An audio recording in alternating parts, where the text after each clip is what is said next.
Hello, everyone. Hi, everybody. Welcome to the Bearded Respect, episode number 71. Who's got their coffee ready? Oh, I do. Me too. Not Mr. Empty Cup. What's up, everyone? Thanks for coming in tonight. What we got here, Jason?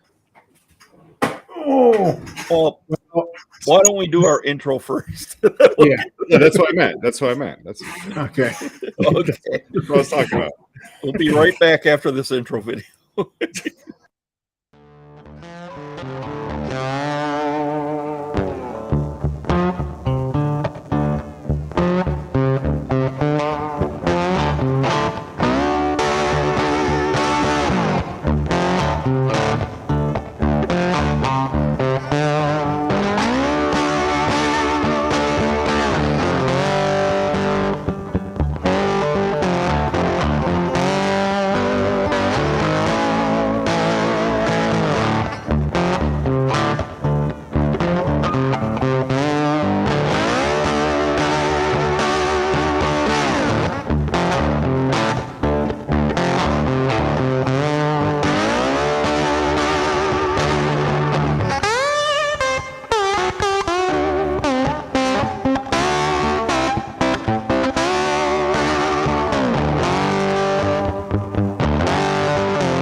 Hey, everyone. Hello again. Hello again is right. So, Jason, you want to start with the hellos? Yeah. Yes, now we'll get on with this. And I'm sure I'll be corrected if I say this, mispronounce this. But Yahara, I think you actually got it right. I hope so. We'll see. Thanks for joining us tonight. Hi, everyone. And then we got Miss BREWCITY, Becky. What's up, Becky? Hey, honey. And then we have Ellie. Hey, Ellie. What's up, Ellie? Oh, hello, madam. And we got 11 Bravo. Hello there. Hey. What's up, 11 Bravo? Hey. We got Bearded Vato. Hey, Vato. Vato. Hey, brother. And we got Beards and BS. Beards and BS. I wonder what the BS stands for. Size make me mad. Butterscotch. Hey, Russ. What's up, Russ? No way. We got Walter. Hey, Walter. Walter, I hope you're over the Sixers losing. Hello there, children. Hey, Chris. True North. What's up, True North? Hello. Official Ken. Aloha. What's up, Ken?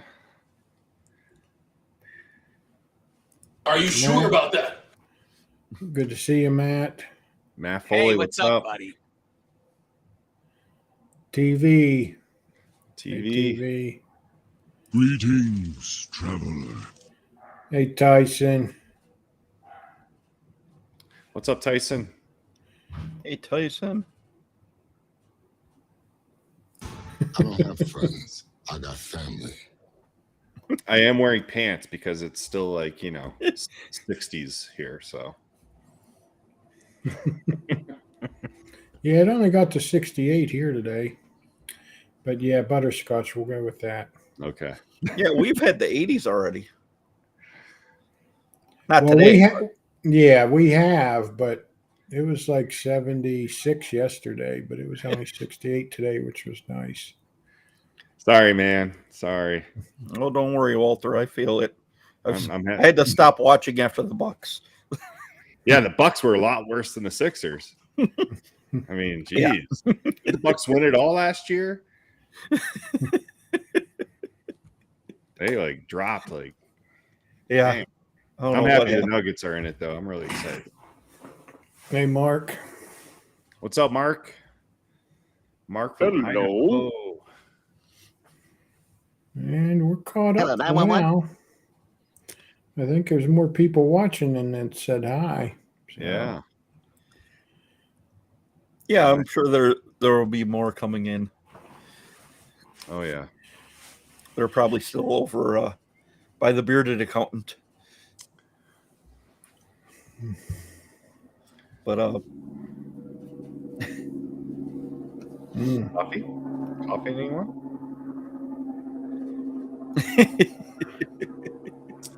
Indiana in the 90s. Yeah, those Midwest states, man. oh, They're wild. Tornadoes, heat waves, hurricanes. No hurricanes. well, it's got to be a pretty big hurricane for us to see it. I think we've already had more rain this past like month than the past 2 years. oh, wow. Like everything is green here. It is so wild. We even had a little like land funnel yesterday with a storm. Wow. Yeah. Let me mute this while my dog barks. I was going to say, was that your dog, Mike?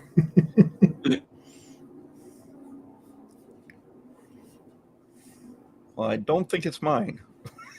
Yeah. I have a cat that thinks he's a dog. I haven't heard him bark yet. Well, why don't we just go ahead and bring our guest on from the Bearded Sergeant Coffee Company. Yes.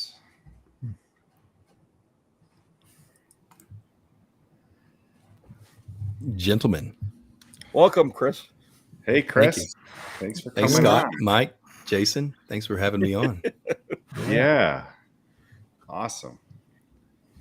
And as you can see, everyone, he is a bearded guy, a bearded sergeant, and he makes coffee. It kind of goes with the territory. Yeah. Yeah.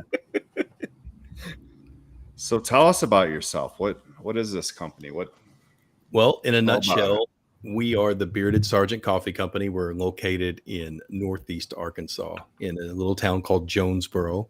We are veteran owned and operated, and we import beans from Costa Rica. We roast them here locally, and we sell online and business to business. But something really cool we also get to do is we donate a portion of our profits to Homes for Our Troops. And they are a nonprofit that builds and donates custom adapted homes to severely injured post 9/11 veterans. Super cool group of guys. I'm sure that we can talk a lot more about them too. But yeah, that's pretty much it in a nutshell.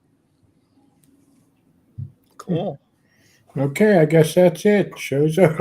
When did your Ironically, I don't Tiffany have coffee. start? Yes, guys. Did you just open this year, or have you been open for a while?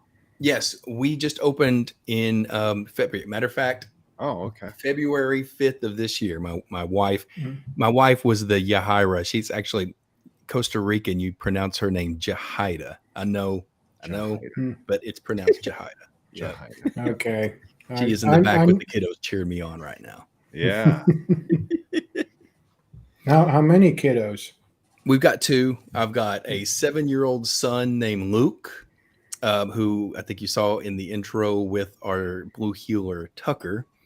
And we have a 5-year-old daughter named Sophia.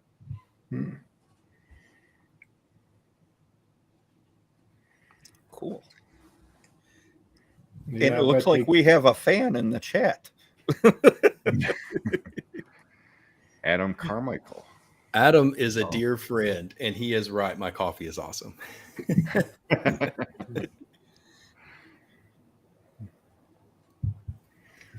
So Wow, the the story goes like this, right? I was managing Northeast Arkansas a few years ago for Xerox, and I read a book or listened to an audiobook rather, Rich Dad, Poor Dad, Robert Kiyosaki. And it totally changed my life. I realized that I'd been doing everything wrong. Where, really wealth is more, I think, about freedom than just dollar bills. Now dollar bills buys freedom, but the point of it is really freedom. And so we were already homeschooling our kids, and we decided, hey, if we built a business that just requires a laptop, or that we can put management eventually in place that doesn't require us to be stuck in one spot, that would allow us to do some really cool things. My wife's family's in Costa Rica. We want to spend some time there. And hey, if we wanted to go study geology for a month, we could just pick up and go to the Grand Canyon. And all I need is my laptop, and we've got the structure in place, and, we can do what we want. And at the time, I was building a company called smarterkidgames.com. And we were manufacturing Montessori beadboard games for children. It's this really neat analog wooden board with these wood pellets, with these wood beads. And there's different ways you can stack them and learn shapes and geometry. And it's a low stimulant, designed to get the screens out of the kids' hands. Well, unfortunately, this was like the November. We were getting this ramped up the November before COVID hit, and my games were manufactured in Wuhan, China. Oh my. Yeah. What are the odds? So one near miss with bankruptcy later. I couldn't get that. We still have the business, but the doors are shut right now because we got to find a different spot to get the games made. Yeah. And so I knew, I'd learned a lot from e-commerce. My background was in sales and marketing, and man, I knew I wanted something kind of along that lines. And I got the idea of coffee. I bumped into a friend of mine, just kind of at the right place at the right time. And he was looking for a new adventure. And I said, hey, I've got this idea with this, coffee company. And I'm just, I was actually going by his shop to just visit him and check out his new office. And he's like, hey man, I'm looking for my next thing. Let's do it. And so we dove in, and a few months later, we've got the Bearded Sergeant. Wow. Cool. Well, it sounds like you got it pointed in the right direction. We hope so, man. We hope so. If not, at least I got some great coffee to drink. Yeah. Now, do you have like some sort of direct connection with the where you're getting the beans, the farm from where you're getting the beans from?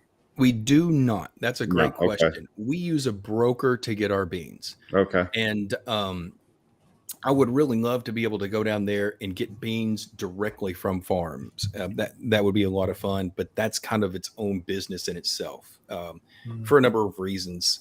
If you do, eventually we'll want to have a single source coffee. That's something neat to have, but you've got to charge a lot more for a bag, and there's risks involved. The farmer has a particularly bad season. There's a drought. Bugs come in and wipe out his crop or something like that, and that's your only source for those beans, you're in trouble. So I consulted with some people that were in the industry, and we really got a good broker that really knows his beans. They're all ethically sourced, and so that's where we want to start and kind of build our foundation. And then by late, I've actually got a line on a farm in Kona, Hawaii, which would be really cool to bring some beans in from there, maybe later this year or early next year, because I'd have to charge like $25, $28 a bag. And for the people that know what that is, that's no big deal. But for your normal coffee drinker, that's a bit to cough up. So, we want to kind of bring a premium product to the masses first before we work on something that's really niche. Mm-hmm.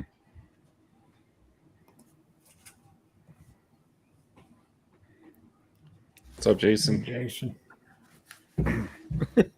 60-cent king. Hey, Jason.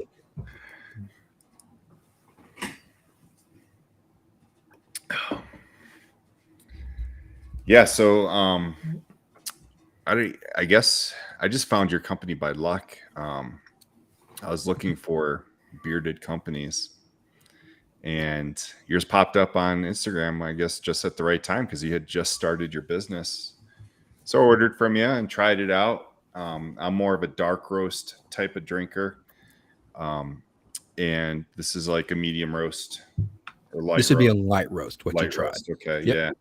But it's so smooth. Like it Mhm. didn't get me amped up like most light roasts do.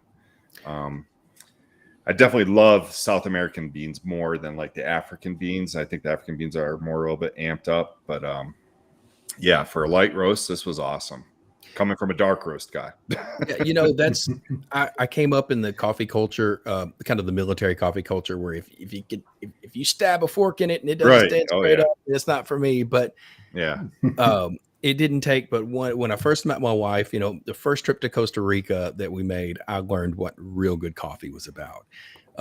It didn't take me long to realize it's actually, to do a good light roast, you need a better quality bean because you can't add poor quality with over roasting it. And the light roast, you taste a little bit of that natural sweetness around the bean from the berry that grows there. It's got a real light acidity, it's easier on your stomach, and it has actually a pretty decent caffeine content. The more you roast your beans, the more the caffeine content drops. That's why you drink a dark roast in the evening, and your breakfast blends are light roasts. Mm-hmm.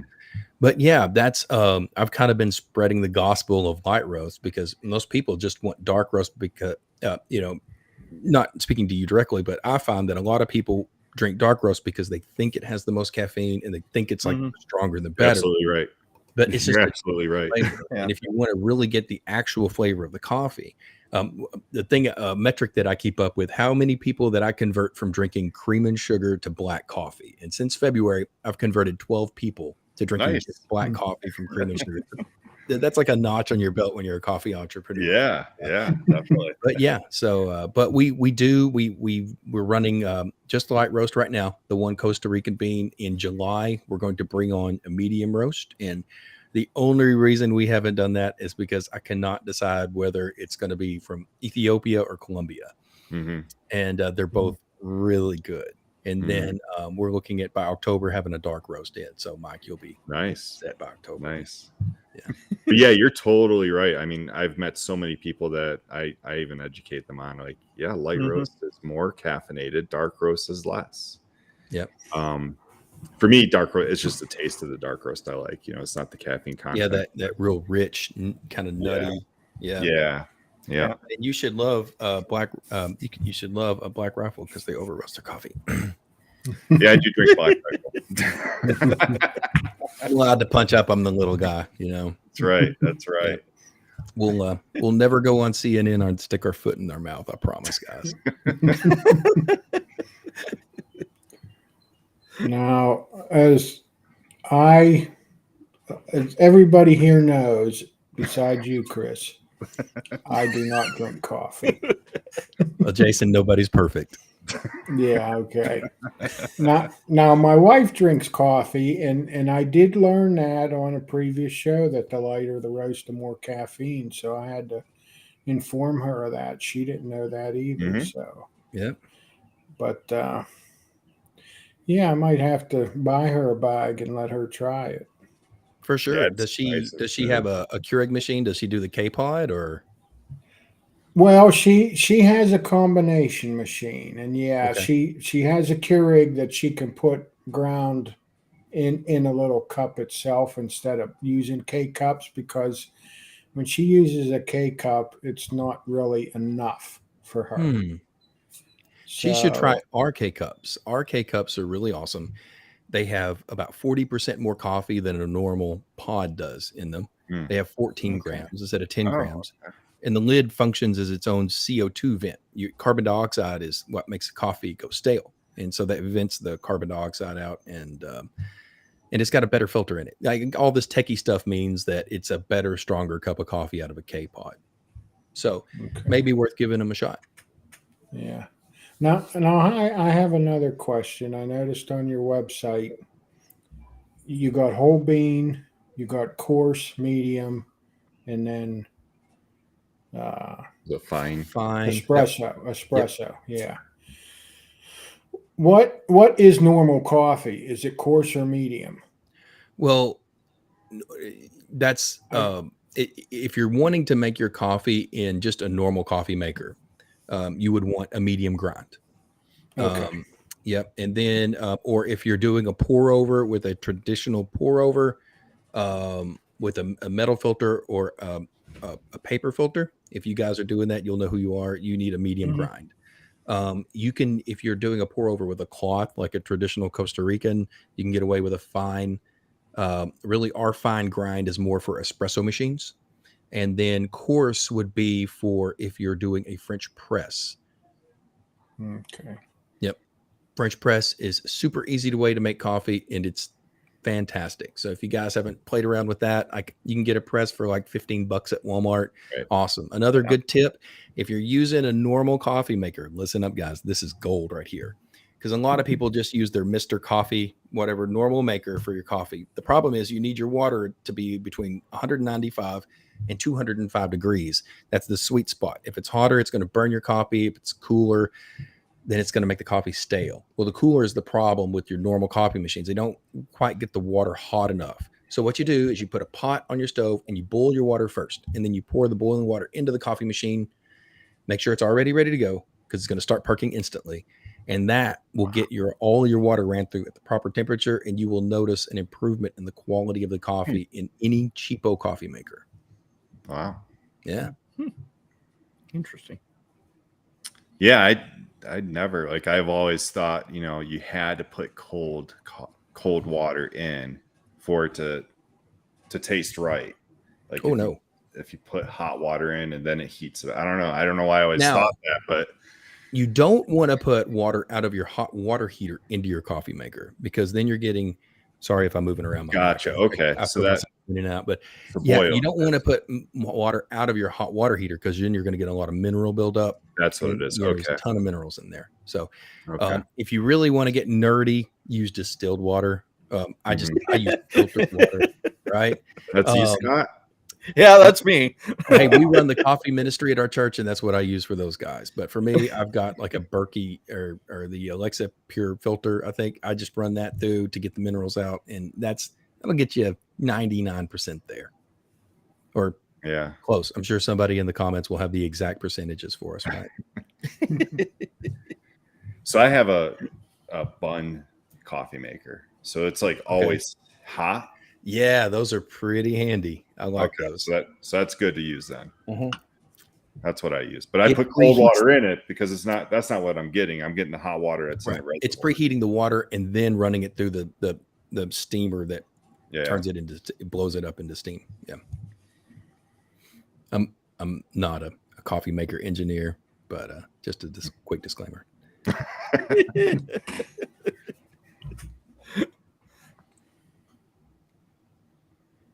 Well, so Garrett, you cold brew your French press.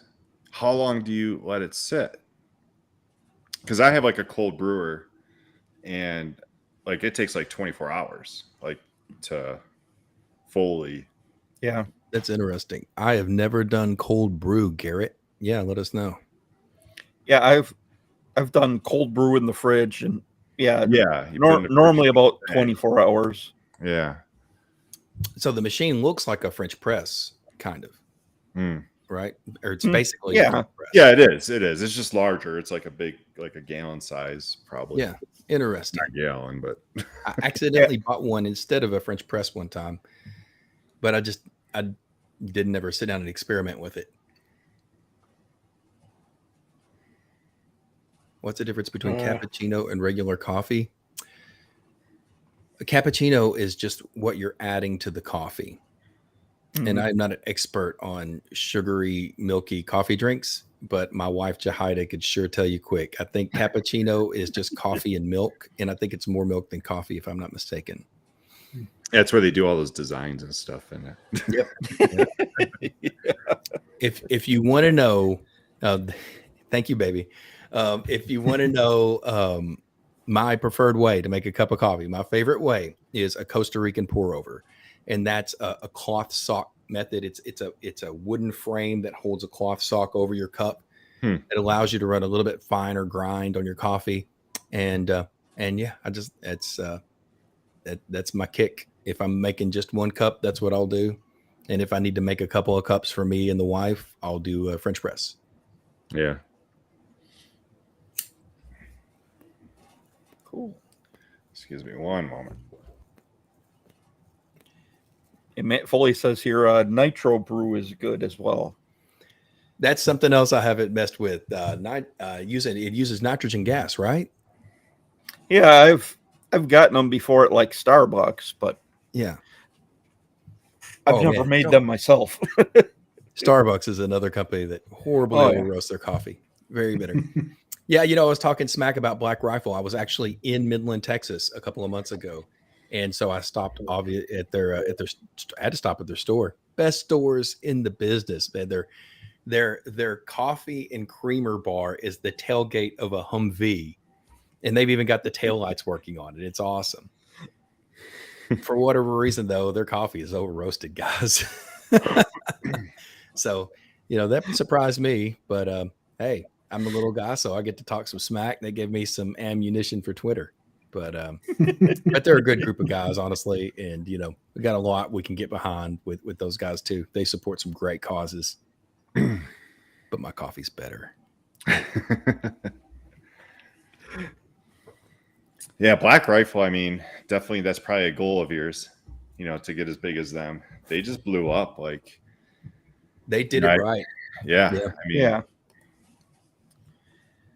The owner, I've heard the owner on Joe Rogan podcast a couple of times. I mean, he was a soldier. He made coffee over there and overseas and came home and started a company.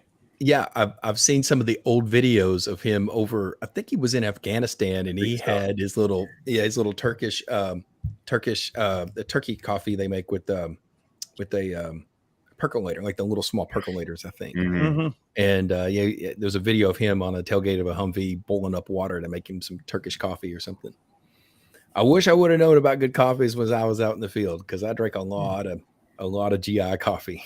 Yeah, I didn't either. Rough. I mean, when I was in the Army, it was Folgers. Like, that's all I drank. I bought Folgers. Or the bag with the national serial number on it, NSN. Right. Or in the MREs, I think we had, the instant.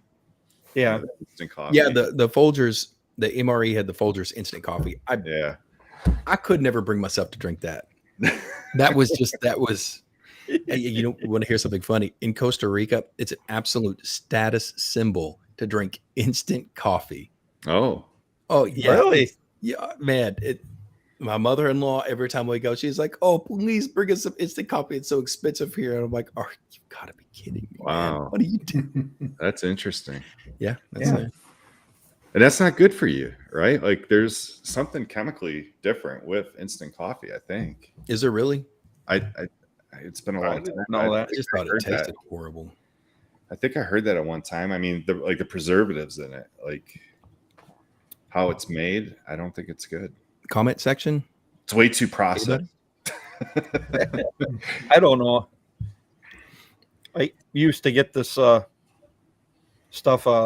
Forsomatic, which was actually mushroom coffee.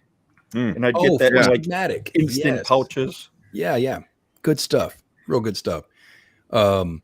There's a lot with the medicinal mushrooms, man. You can go down a really big rabbit hole with like the reishi and the lion's mane. Oh yeah, and stuff like that. Yeah, really, really amazing stuff. I take some mushroom tinctures like that every day myself. I do turkey tail and lion's mane and reishi. Yeah, I used to put lion's mane in my coffee. I stopped though and went to just the capsules. Yeah. I can't put anything in my coffee, man. It's like putting A1 on a steak, Right. Well, yeah, and every time I bring up to someone that I drink mushroom coffee, they look at me funny. I think that's really, people are really starting to learn about that, though. They're really starting to figure it out. Yeah, it's really good stuff. People are starting to care more about longevity. I mean, I don't know about you guys. I ain't getting any younger. Right. For sure. Now, JP has any opinions on this Chemex method of brewing coffee? I don't brew coffee. I don't even know what that is. So, Is that pronounced Chemex? Yeah, I think so. Yeah, CHEMEX. Okay, I think I know what you're talking about. It's kind of like a French press, but you shake it around in your cup. If that's what you're talking about, I've just seen a video, but I haven't even spoken to anybody yet that's tried it. But I could be mistaken. I think Chemex is actually a brand of pour over. Oh, It's like a glass. Yeah. I think I've got. I use their competitor. Yeah. They're the ones that have the real fancy wooden insulated handle, and then the ones I got the cork. Black Rifle actually does sell some of them. Okay. I need to get something like that on my website. We want to have some supplies like that. But the glass pour overs are great. You need to use a medium grind if you use the metal filter, especially because the finer grinds will clog it up a little. I like the paper filters that you just drop in better. But yeah, that's a great way to do a pour over. If you don't want to mess with the sock and stuff, that's that's a preferred way. And it's a great way to do a pour over if you need 2 or 3 cups. Like I said, my wife and I run the coffee ministry at our church. We have this great church. It's about 80 to 90 people show up on a Sunday morning. And so we're just the right size to where we can have like two or three French presses and a pour over, and like everybody gets a special coffee. It's really, really neat. Nice. So, but yeah, and I think it starts with a B. I cannot remember the brand right now. But it's the competitor to Chemex. What's better, pour over or French press? Man, I think a pour over is better in that I have zero scientific evidence to back that up. It's just personal opinion. Yeah, but they both yield a fantastic cup. Just the thing is to make sure you get the right grind size, right? So if you're doing a pour over, make sure you get a medium grind. And if you're doing a French press, make sure you get a coarse grind.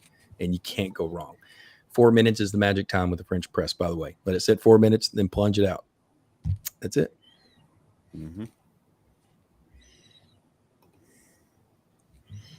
There you go, Nicholas E. He was asking who the guest was. He missed the beginning of the show. So it's the Bearded Sergeant Coffee Company.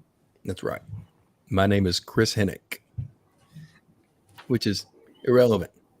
The big part is the coffee company.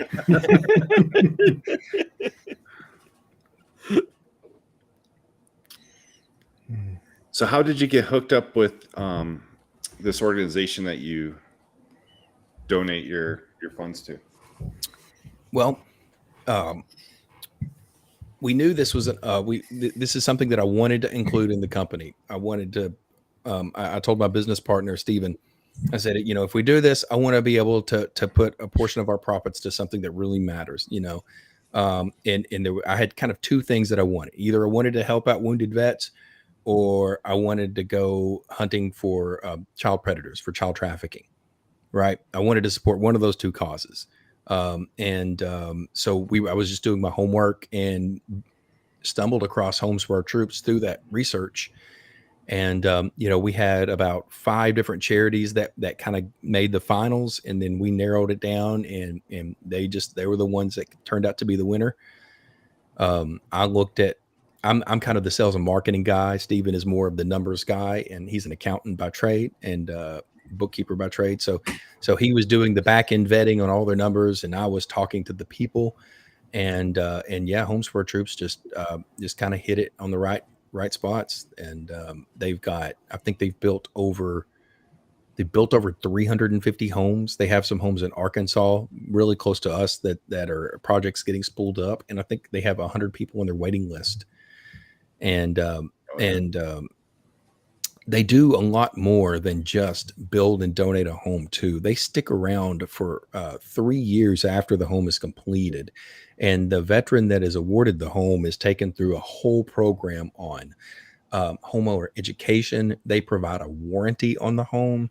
And also they for 3 years, they do like a budgeting program where they help make sure that the, well, just basic checkbook balancing isn't something that we've been taught a lot in society recently. I Right. say recently, like the last several decades. It's not something that, and it's something very important. So they want to make sure that the veteran's financially sound and that he can afford and keep the home. And so they do.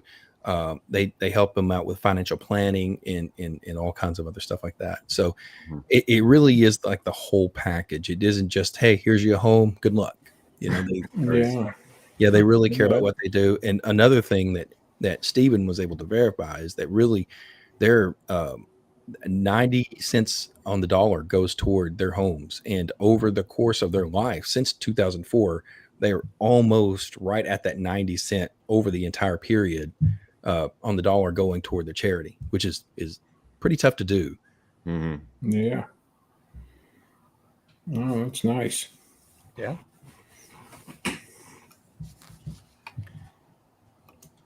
Pretty interesting.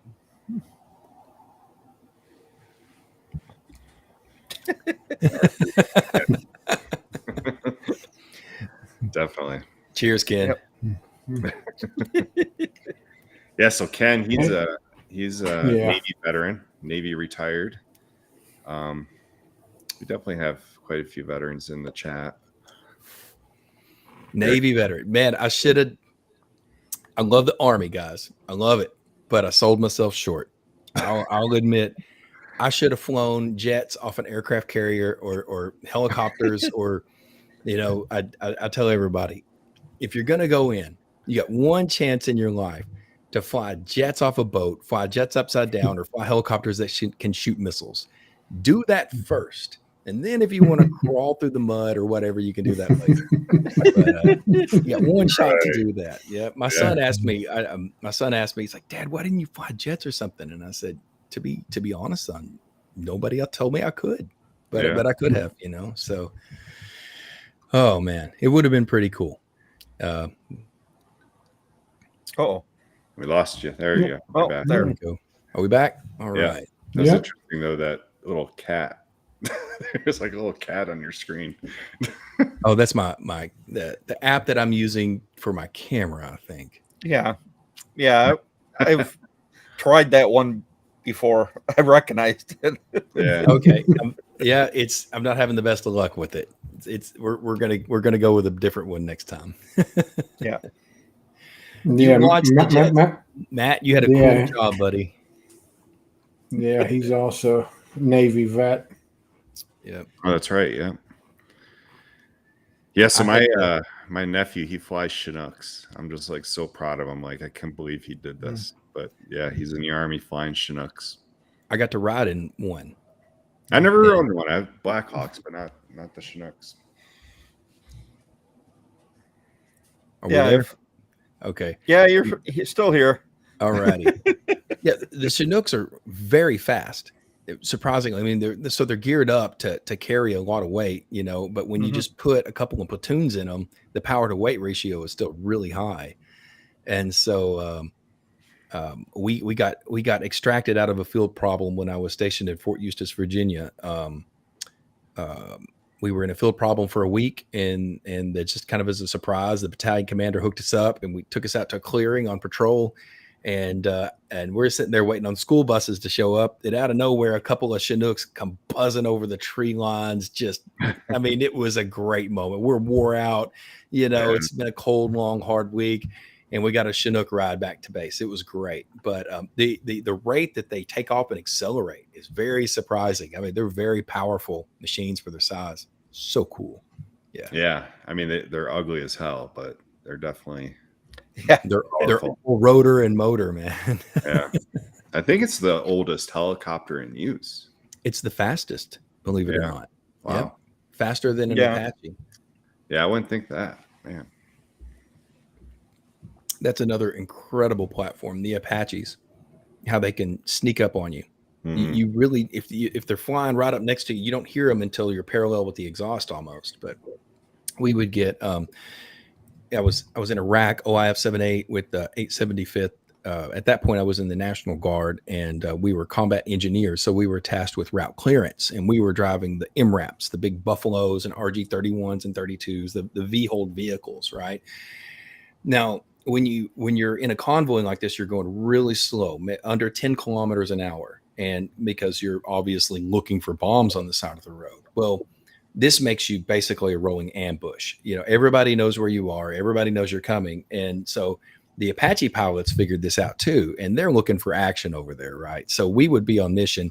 And now I was a mechanic that did recovery mainly. So I worked on the vehicles that they blew up. And then when they blew something up, I got in my big up armored record and went out and recovered it and drug it back. But I also volunteered to go on some missions, and typically I would drive the Humvee that's called a crow's truck. And what that is a Humvee that's up armored, and it's got a turret on top with a 50 caliber on it, but it's remotely controlled by the gunner that sits right behind me. He's got a joystick and a screen, and he's got access to thermal vision, night vision, and a really, really good optic. And you know, I'm sure a couple you two guys have shot the M250 cal platform. It's, if you can hold it still, it's remarkably accurate. Just some really cool stories with that platform. But anyways, so I was on mission several times, either in recovery or driving the crow's truck. And you would have a couple of Apaches that would hook up with our convoy and know that we're route clearance. And each one we'd have one on each side, and they would go from the tail to the front of the convoy, just almost dancing like a ballerina. Go up, slowly turn around, and then they'd go back down. And it was pretty awesome to get to see those guys dancing around. Yeah. They're very effective too. Getting rid of the bad guys. Yeah. Oh yeah. Yep. Man, that crow's truck. So the crow's truck with the turret, I'll tell you a quick story about this. We were having a problem when we first got there. The bad guys were hitting us with these little rockets. I think they were 70 something millimeter Egyptian or Iranian. I can't remember exactly, but they were using pieces like a 3 or 4 foot long piece of galvanized pipe to launch them out of. And they could just hit us really easy. It was a shape charge. It was kind of like a miniature RPG. So it wouldn't do a lot of damage, but it would punch a hole clean through our armor about the diameter of your finger. Which is a costly repair. It takes a lot of time to repair that armor. And so when we got the Crow's system in, it had really, really good thermal optics. So the first time that they launched one of those rockets at us, the gunner swung around and saw that galvanized piece of pipe glowing like a Christmas light in his thermal optics. And they learned that after that one night, we never got any more of those again. They learned real quick that we could see them. Yeah.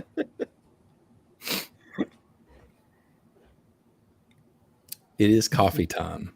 Actually, it's a little late for coffee. We're doing a good Caribbean rum tonight. Nice. That works. Yeah. I think I have some Guatemala rum somewhere. Guatemalan. This is Flora de Caña 25. This is very special. My wife brought this back from Costa Rica the last time. But this is from Nicaragua, and it is a highly recommended rum. You don't even need ice. It's so smooth. If you want a good Costa Rican, look at Centenario. It's probably the smoothest rum I've ever had. Oh, Centenario rum. It's like butter. Good stuff.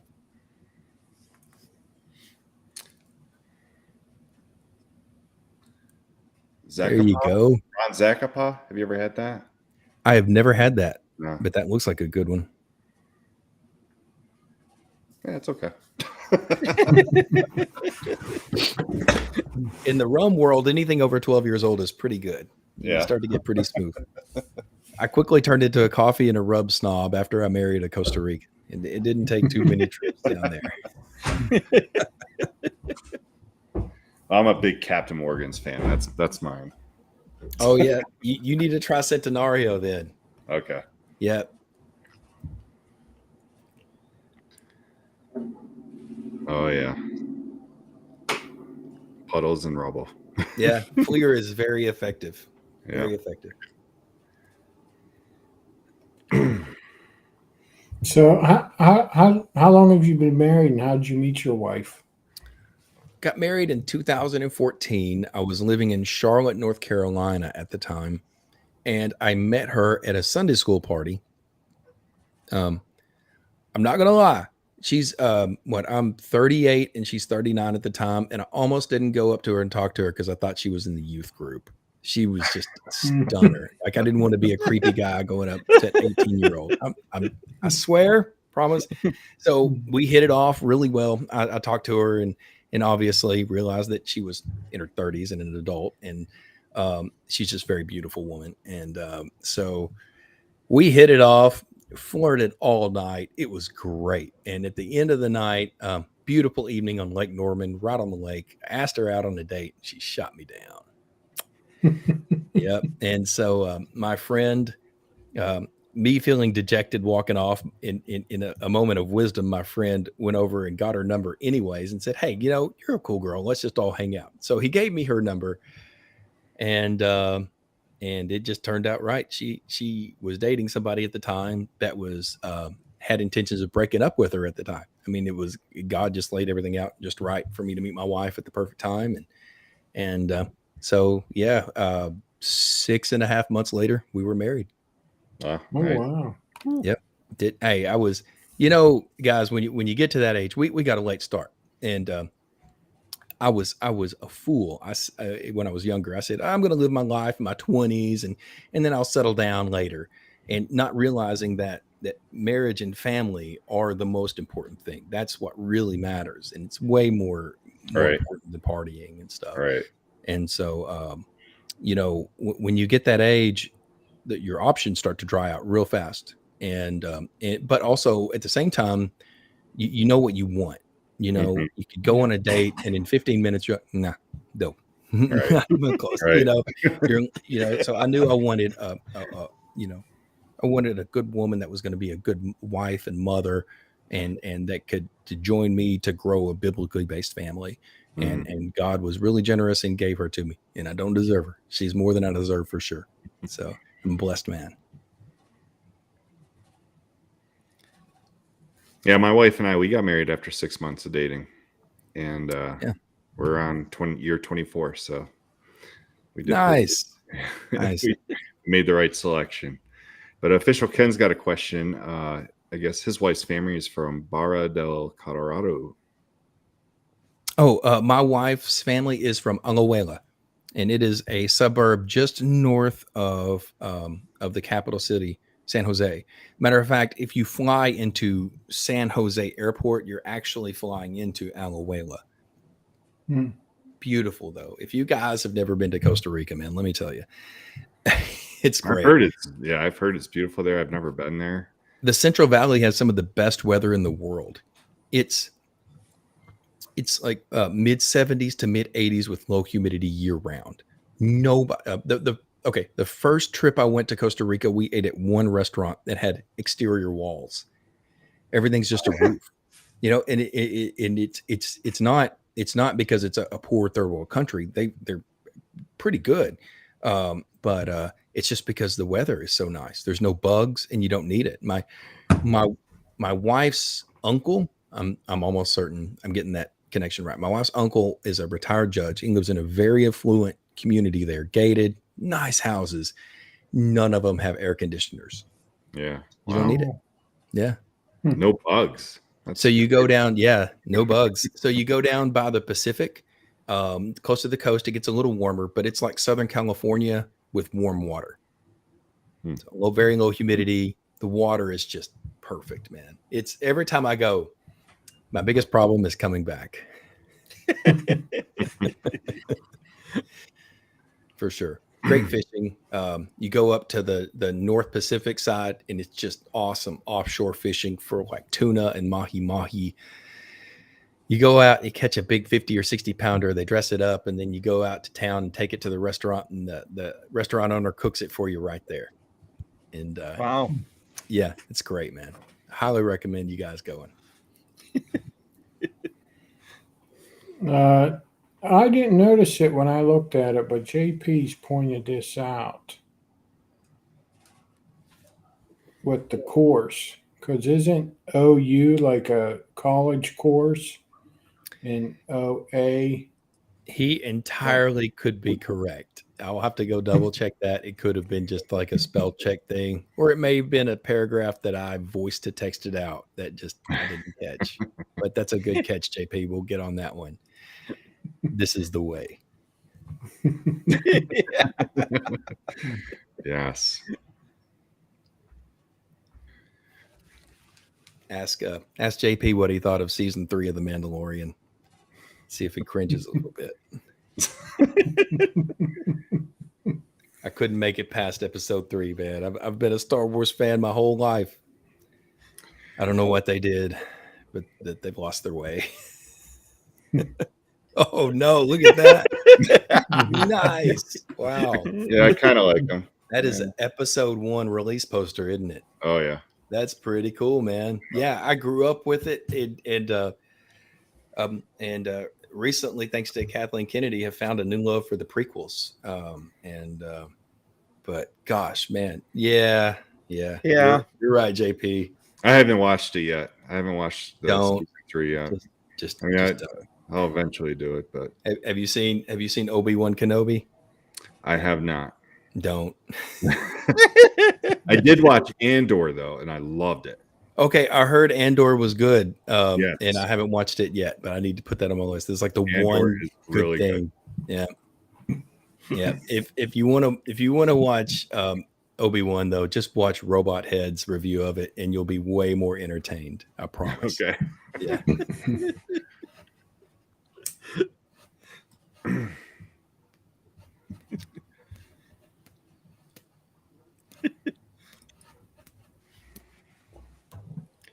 This is not the way.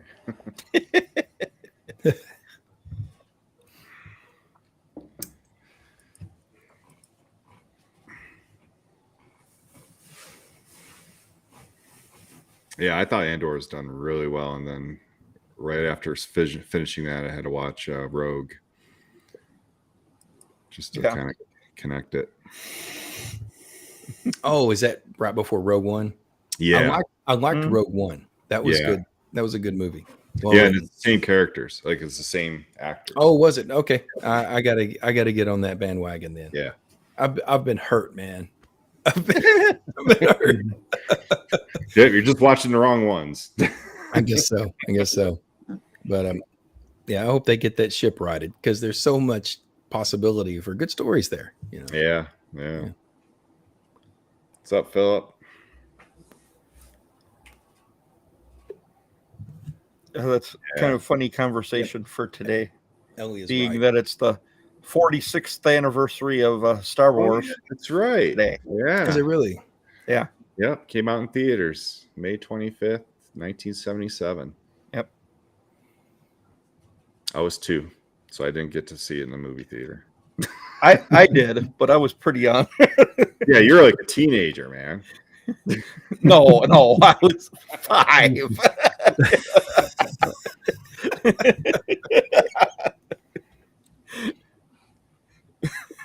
A teenager. I'm not that old.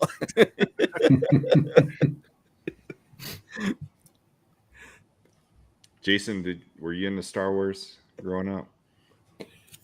Not as much as my cousins were, but I mean, I liked the first 3 movies. I liked them, and then Definitely. Yeah. after that, I mean, there was such a time span between the next one and stuff, and I got lost, because chronological to release date, yeah. I liked the first 3, and I loved the old original Indiana Jones. That's like absolutely. a lot of the stuff that we watch Before the editing, before the edited version. Yep, I may have borrowed from someone that sells the 7 Seas a copy of the original Star Wars that it's unedited, Oh yeah. redone, and then the Indiana Jones, the original. Yeah. Some stuff I think some stuff doesn't need to be an ultra HD. Some stuff needs to just maybe leave a little room for your imagination to fill in the gaps. Yeah. Yeah. Maybe that was part of the magic. Or them slipping like a Jabba the Hutt in the original Star Wars. And Oh Lord. every time I see that, I cringe. What's up, Aldemir? Hey, Chris just threw something up there. I didn't get it. Where is it? My mom was 11. It's like, Chris, now you're making me feel old. what's the opposite of coffee? Sneezing.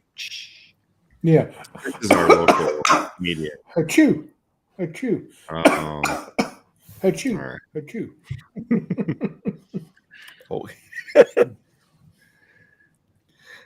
Okay, so Mike, But- you were a medic, right? Yes. And were you active Army? Yes. Active duty. Yep. When did you serve? 97 to 2004. Okay, you went a year in before me, so you're a BDU bro. Yeah. Yeah.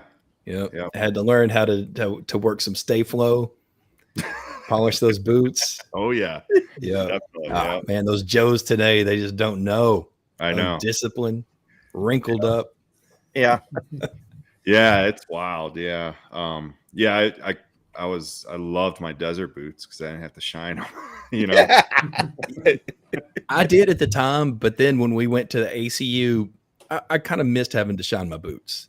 I had a good system down. I had my Cochrane A's that I kept spit shined, and then after formation I'd change out. But you know, it was good discipline. You didn't need to do it in the field. You didn't need to do it in the combat. But I think there was a place for it in garrison. Oh yeah, absolutely. Yeah. Absolutely. Yeah, absolutely. Ellie, I probably knew him.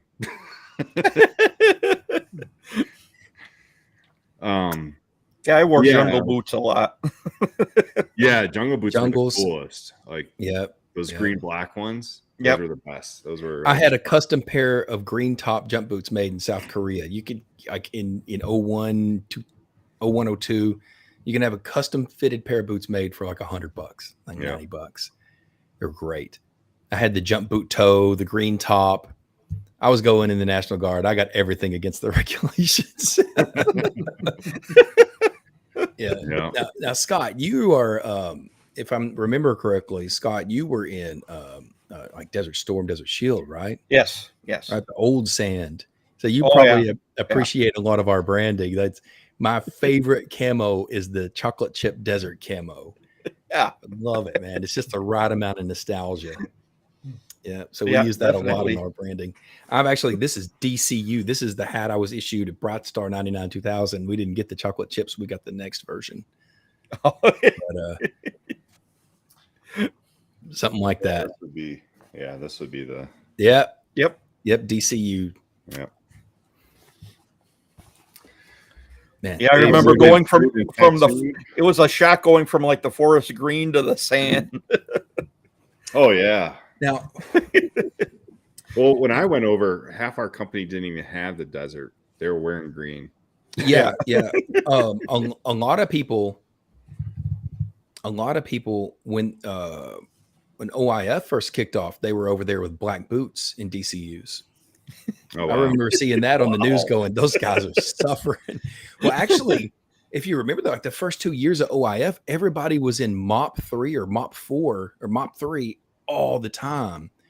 And like we were like the last, if you went in 97, kind of the last of the Cold War era basic training right at the tail end there, because when September 11th hit, it all changed. Basic training all changed. But Yeah, absolutely. everybody was walking around in MOP 2. MOP 2 is without your helmet and your look. I was watching that from the news, knowing, going, oh, those poor souls, man. Golly. Okay, so if I'm speaking lingo here, I'm sorry if anybody doesn't know, the MOP suit is an additional layer or additional suit that we put on in the military that protects from chemical warfare. And so you got rubber gloves, you got the gas mask, but you've got the suit that's like this thick charcoal lined suit. Yeah. Yep. And it doesn't breathe.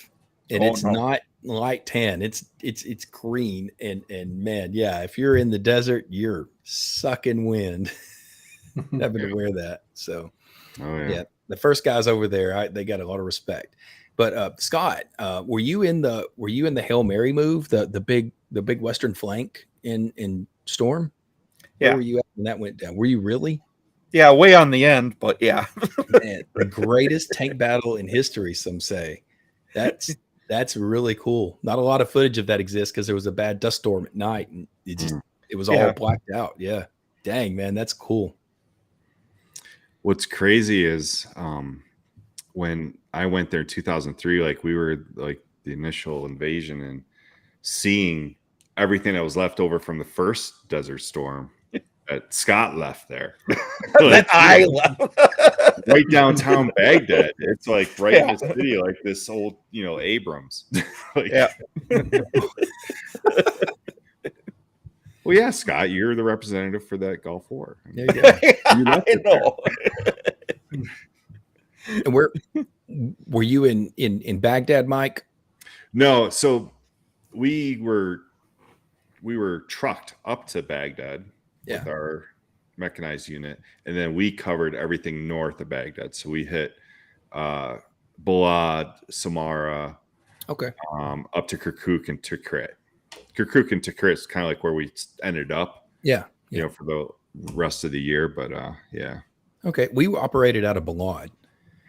Okay, yeah. And it was probably a whole different Balad by the time I got there. It was very garrisoned.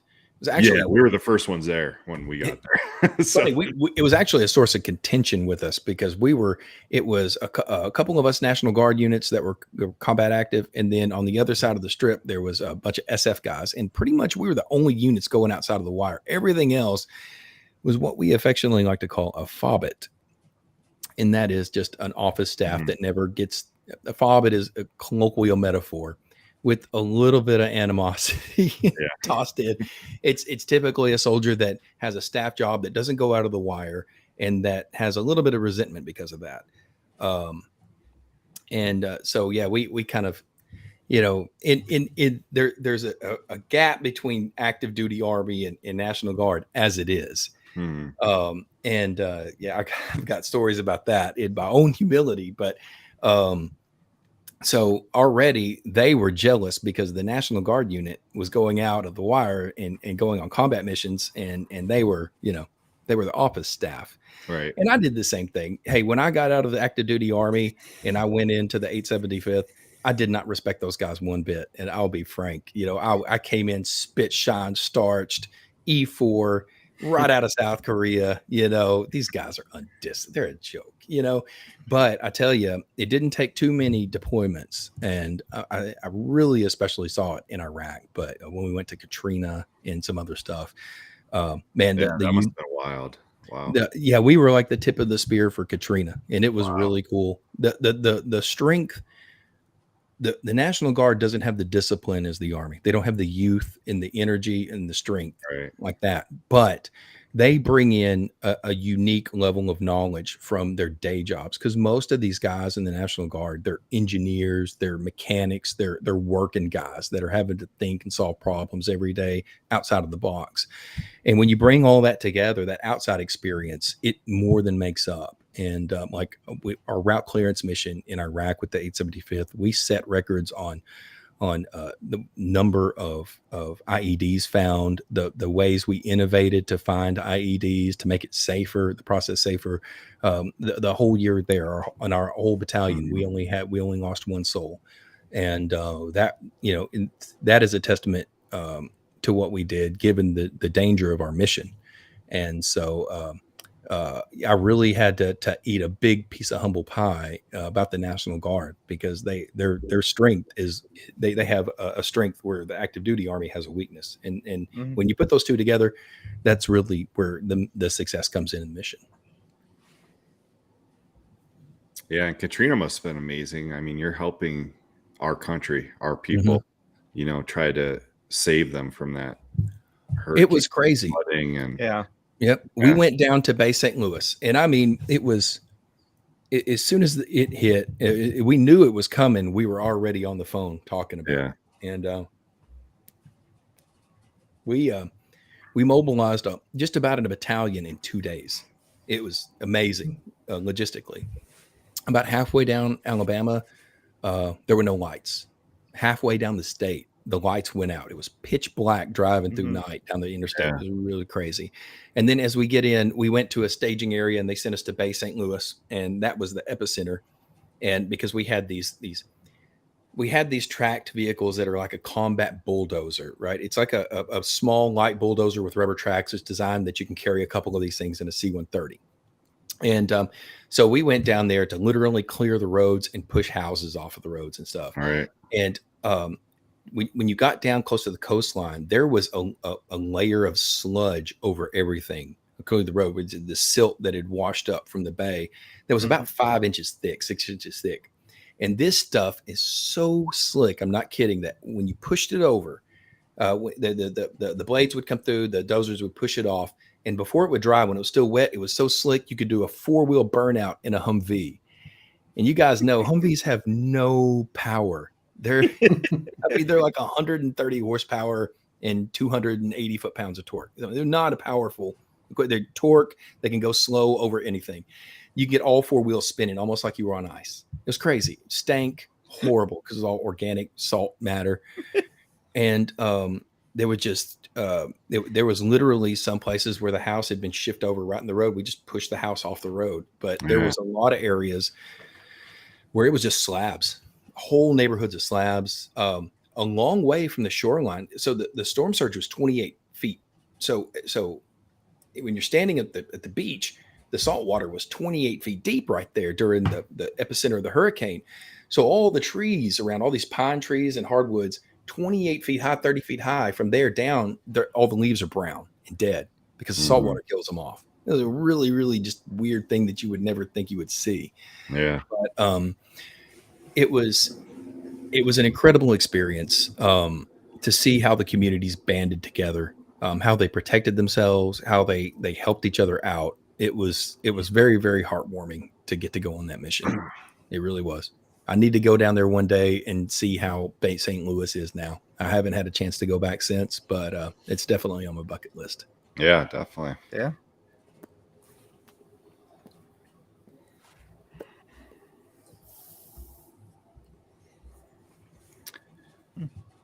So I think we got a little bit off coffee for a couple minutes. Well, Oh yeah, you get some vet guys together. I got something that can get us a little bit back on that track. Let's see your work. Scott does awesome presentations. There we go. So we got the Bearded Sergeant Coffee Company with the and chocolate chip desert camo in the we back. just recently got a new affiliate code for the Bearded Sergeant Coffee Company. Use the code RESPECT. Nice. And you should be able to save yourself a little bit.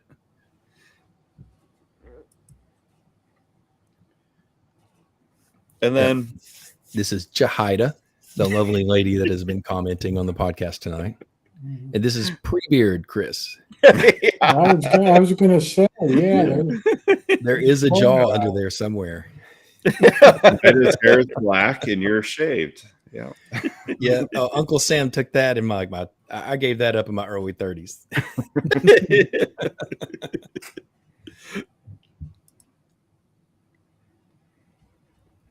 And then you sent us a bunch of information about your family. Some of this we have covered. Yeah. Your business partner. Yep. Steven is a great guy. Yes. And here you said that your wife was not mail order, which I thought was kind of funny. Yeah. She has a very classic Central American accent, if you can imagine, right? And she's got a great sense of humor. And she will introduce herself, I'm not kidding, occasionally to complete strangers as a mail order product. She's like, and I'm this mail order product. I'm like, baby, these people are going to believe you one day. I promise. I met her at a Sunday school party. And then you have a son, Luke, who's 7, and a daughter, Sophia, who's 5. That's correct. Yeah. And you were actually were a sergeant in the Army. I was a sergeant. Yeah. The logo and our branding, it actually has a bit of psychology to it. And you guys will, I'm sure, agree. The whole notion of a beard in the Army, you've only got a couple of classifications that are allowed to grow a beard. You're talking your operator level at like SF and Delta. And even in those communities, only certain teams or groups are allowed to grow a beard. So it's, if you can grow a beard and you're in the Army, it's a pretty big flex, pretty big status symbol. Sergeant in the Army is I would say in the Army system is probably the most revered rank. It's the equivalent to maybe the gunny sergeant in the Marine Corps, even though the gunnery sergeant is E7 and sergeant in the Army is E5. They hold the gunny up on a pedestal. In the Army, we hold the sergeant up on a pedestal, kind of the backbone of the Army, the guy that gets everything done. Yep. And then of course the boonie cap.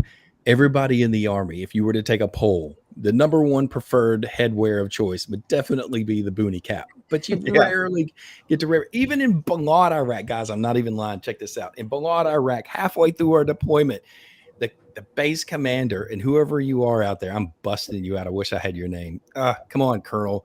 But the company commander said that the boonie caps were too unprofessional. We had to wear our PCs or patrol caps in the desert. And this decision like in August. Like if it was, you guys know, in Iraq, the winters are miserable. It's 45 and muddy and foggy. But this was in the middle of the summer. He's like, no more boonie caps. They don't look professional enough. I'm like, jeez. Like, dude, they're actually shooting at us. Yeah. Yep. That's when you go and salute them as much as you can. Oh man. Oh gosh. Yeah. So that I literally got busted out by a major for eating ice cream, walking down the sidewalk. I was walking back to our headquarters to go out on a mission. And the irony is it's kind of a scenario in the Army that you joke around, getting busted walking, eating ice cream, walking down the sidewalk is kind of a joke in the Army. That literally happened to me. But but going back to our logo, so I found a picture of the if you look at our logo, the guy wearing the beard, I found a drawing of that kind of, and then I found a picture of a soldier wearing the boonie cap. And so I went to my dad because I didn't have a marketing budget yet. And I said, I need this face wearing this hat. And he drew it with a Sharpie. And then I went back with my computer and a pen and digitally traced over every little stroke he made. Oh, wow. And that's how we got our logo. Yeah. That's awesome. So your dad drew that? Yeah. My father That's did awesome. that. Yeah. That's cool. Interesting.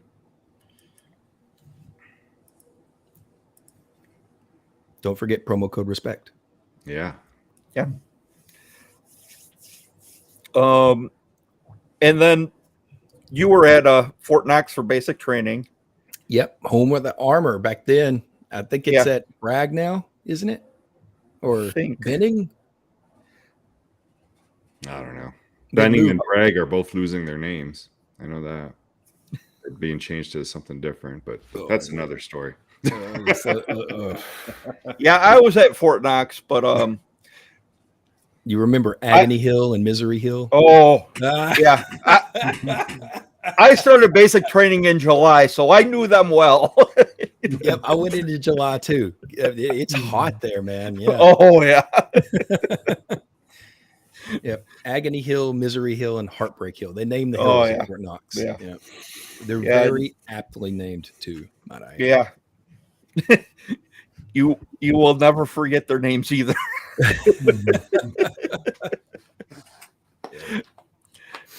But I did for tankers, at least then it was you did your basic and AIT all at once.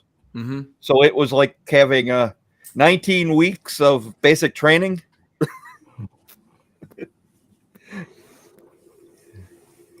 We did our AIT at Fort Jackson. So when I went through, there was no integrated training at Knox, but Jackson was integrated. And so I had never seen a female drill sergeant before. When I got to Fort Jackson, right? Probably tell where the story's going. This female drill sergeant walks out, and I'm not lying. She looks like Judge Judy. She acts like Judge Judy. She talks like she's got the northern New York accent like Judge Judy. And it was all of us guys from Knox got there a little early before the rest of our unit came in. And she came out and started talking, and she caught us snickering at her. And she quickly taught us that a female drill sergeant can smoke you just as easy as a male drill sergeant. Oh, yeah. Yeah, I even think just because they were female, they were on a whole different level. Man, yeah, they had a point to prove. Yeah. Right. And they did, but man, I cannot remember her name. Drill sergeant, I don't know, but she was really good at her job. Of course, we hated her in training, and then the day you graduate, you love your drill instructor the day. Mhm. Yeah. But she was really good. She kept us disciplined. She kept us in check, and she did her job really well. So, yeah, she made a good soldier out of me. Lucked out right off the bat. Didn't even know how lucky I got. I got stationed at Fort Eustis right off the bat. like, oh, I hate you. Yeah. Yeah. And then from there, we did Bright Star 99 2000 in Egypt. And that was really cool. I was just like an E2 19, got to go to Egypt, see the pyramids, see the Sphinx. Yeah, that would be cool. Just, yeah, really, really cool stuff. And learn just how much litter there is in desert countries. There's a lot of litter. But I had a very, very, very lucky active duty career, because when I left Virginia, I went to South Korea. Now, at first, I thought I drew the short end of the stick, because I went to South Korea for 18 months. If you have any less than 6 months left in your contract, and you go to somewhere like Germany or South Korea, then you get involuntarily extended. You don't just go for 1 year. If it's one, and I was 1 year, 5 months in like 25 days, 5 days short of going back to the States. So I'm like, oh man, okay. So I go to Korea, and we're all standing a big gaggle. And there's really two places you can go to Korea. There's Second ID, and there's somewhere else that's just really, really good that nobody ever gets. Everybody goes to Second ID. It's the unit that's on the DMZ. It's a hardship tour. You're pulling a lot of hours. You don't get to play around a lot, because you're really staring down at the North Koreans. It's the real deal. Yeah. So they get up there and they're like, so-and-so, so-and-so, so-and-so, so-and-so, Hinnick. Yeah, over here, 6 Cav. Everybody else, Second ID. I was like, wow. What? So not only did I get in 6 Cav, I filtered down to 6 Cav, and they're like, all right, well, we're going to send you to an air 870 or 875th. It was 143rd Air Defense Artillery Battalion in Suwon, right? Patriot Missile Battery. So I go down to Suwon. They're like, well, we need you in Echo Company. And I got stationed on Kunsan Air Force Base, South Korea, for 1.5 years in the far southwest corner of the country. Probably the best duty you could possibly ask for, being an Army soldier in South Korea. And but I was really lucky. I was a wrecker operator. So the depot level, the third level, real high level maintenance was on the southeast corner of the country. So I towed a lot of vehicles over there, and I towed a lot of vehicles up to the Suwon Air Base, which is in the north central, where our battalion headquarters was. Long story short, I got to drive across and experience a lot of that country. Very, very beautiful. South Korea is a lot like the Appalachian Mountains, really, really gorgeous mountains, and very similar weather to like the Mid-South. Really cool. Did you get to visit any parks there? I visited the War Memorial in Seoul, which is amazing. They have like all kinds of Korean War equipment there, big, from the big bombers to tanks, and they even have like ancient Korean War stuff there. That Koreans, like way back in the ancient days, used to have these katanas that were like great katanas. These things would be 5 or 6 feet long in a katana sword. Crazy. I also got to go tour the DMZ. I actually technically got to go into North Korea. There's the blue building. So if you watch the footage of President Trump, where he crossed over into North Korea with Kim Jong-un, they're walking between these long, narrow blue buildings. There's about 5 or 6 of these buildings that half of them are in North Korea, half of them are in South Korea, and that's where they have all the negotiating meetings and stuff like that. Well, when you go on this tour as a soldier, you get to go into one of those blue meetings, and there's a table in the center, and that table is right on the line. Half of it's in North and half of it's in South Korea, and we got to walk past that table into the North Korean side of the building. So that's kind of a cool thing in my life as I actually stepped foot into North Korea. But you can look out the window and you can see the North Korean soldiers marching by, old Soviet, like big saucer caps, Soviet style high step marching, AKs. It was amazing. Very, very sad, but it was amazing. Very sad because of the same people. I mean, the same exact people. And one side is prosperous. Seoul is like New York City. I mean, it really is like an Asian version of New York City. It's amazing, amazing place. And then just right over that wall, they're using ox to pull their plows in the rice fields because they can't afford simple tractors. Yeah. So yeah, very sad, but amazing experience. Just real quick, if anyone does make it to South Korea as a tourist, make sure you check out Haesinding Park. Where's that at? It's like the northeastern coast. Oh, that's like one area of South Korea I did not get to explore. Haesinding Park. Were you in South Korea? No, but you can look it up later. Okay. I wasn't there, but my wife did go there. Okay. Yeah. It really is a cool country. Yeah. It's much more affordable to go to than Japan. But no Korean will appreciate me saying this, but it is kind of a similar culture. They hate each other historically, right? But it's a very similar culture in that there's a lot of respect for elders, and there's a lot of like levels of respect that go into their culture, which is very valuable. And they have this relentless dedication to perfection, similar to the Japanese culture, where, you know, everything they do, they try to do it absolutely as best as they can. And it really, really neat place.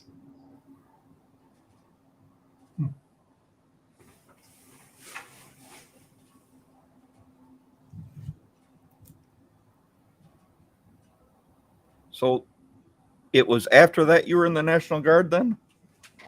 Yes, I left out from Korea and went right into the National Guard and began burning money for 3 years in college. Yeah. About 3 of those classes were worth the money. Everything else was it remains to be debated.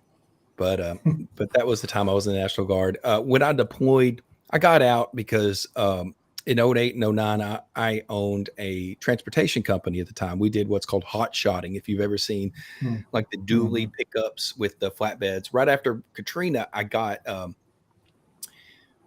guy kind of came to me and he said, "Hey, I've got a contract for hauling these camper trailers down from somewhere way up north in Indiana." South Bend? South Bend, exactly. Yeah. Yep.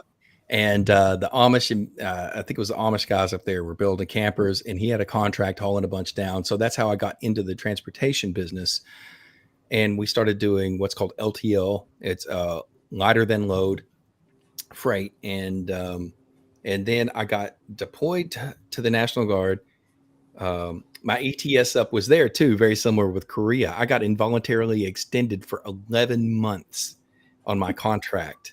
To go to Iraq, and then right around that time the recession hit, and I had equipment sitting still. My brother quit his job managing a rice farm to help me and to get the equipment rolling, but it was just it just wasn't enough. You know, at the time diesel was like $5.50 a gallon, and people weren't paying what we needed, and so I had to get out. When I came back, I had to get out to devote all of my energy into that business to get it recovered. Unfortunately it didn't, but hey, you know, in the world of business, if you lose a business, the lessons you learned are probably more valuable than the business itself. So, we learned a lot of good lessons there, but you know, my time was there. And to be frank, the military, even at that time, I recognized was changing a little bit in a direction that I didn't know if I wanted to continue to endorse. The active duty army was so focused when we were in Balad. They were so focused on the stuff that you should have been focused on in garrison, but not in combat. And it was just, Yeah, that's crazy. yeah, it got a little crazy.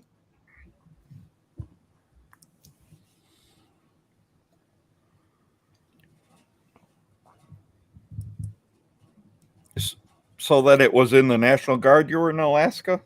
Yes, yeah, we went up to Ketchikan Island, Alaska, and or no, Metlakatla is how you say it, and it's really close to Ketchikan, which is a popular port town if you take cruises up north. And so there was a Indian village on the southwest corner of the island, and they wanted a road to connect their village from their village to the port, which is on the northeast side of the island, so that they can take a boat quickly to Metlakatla and back. And so this was before our mission had changed to route clearance, and we were still combat engineers. So we went out there, and we were, around the side of the mountain. We were blasting the rock away and loading that in quarry trucks, and then between kind of where the two mountains were, there was a kind of a peat swamp where we would dump that rubble in and basically building the road around the mountain. Very, very cool. It's so I've been in all of the states except for North Dakota, Maine, and Hawaii, and it's the most beautiful country I've ever seen. It was crazy. Our base camp was over by where the port was, and we had to drive a deuce and a half through this mountain pass to the other side of the island. It's just the same island, and the mountain pass was, I think, like 5,500 feet elevation, and it was a logging road. And I got to drive every day. It was cool. Old deuce and a half, no muffler, manual transmission. Yeah. It was. Oh yeah, I remember those things. Yeah, it was great. They just had some old equipment there, but there was a couple of times. So it would get dark. So we'd go up through the mountain pass and then come down to the maintenance complex because we were in maintenance. It would get dark at 4 a.m. and then the sun would just dip below the horizon at 4 a.m. and then 4:30 a.m. it's coming up, like 30 minutes of darkness. And the salmon were running, and the local Indian village gave us permission to fish. So what we would do, we had some guys from New York, a company in New York that had teamed up with us on this deployment. Me and this guy from New York would go out and fish every night when our mate, we were on night shift in maintenance, and like 7 o'clock or so, our shift would start. It was 7 to 7. We'd go out and catch 2 or 3 40-pound king salmon, drag them up, clean them right on the banks, fire up the grill, cook these big salmon fillets. I went and talked to the guy at the chow hall, and he hooked me up with some salt and pepper and onion powder and stuff. And so every night we'd cook salmon and have fresh salmon right out of the river about midnight on our break.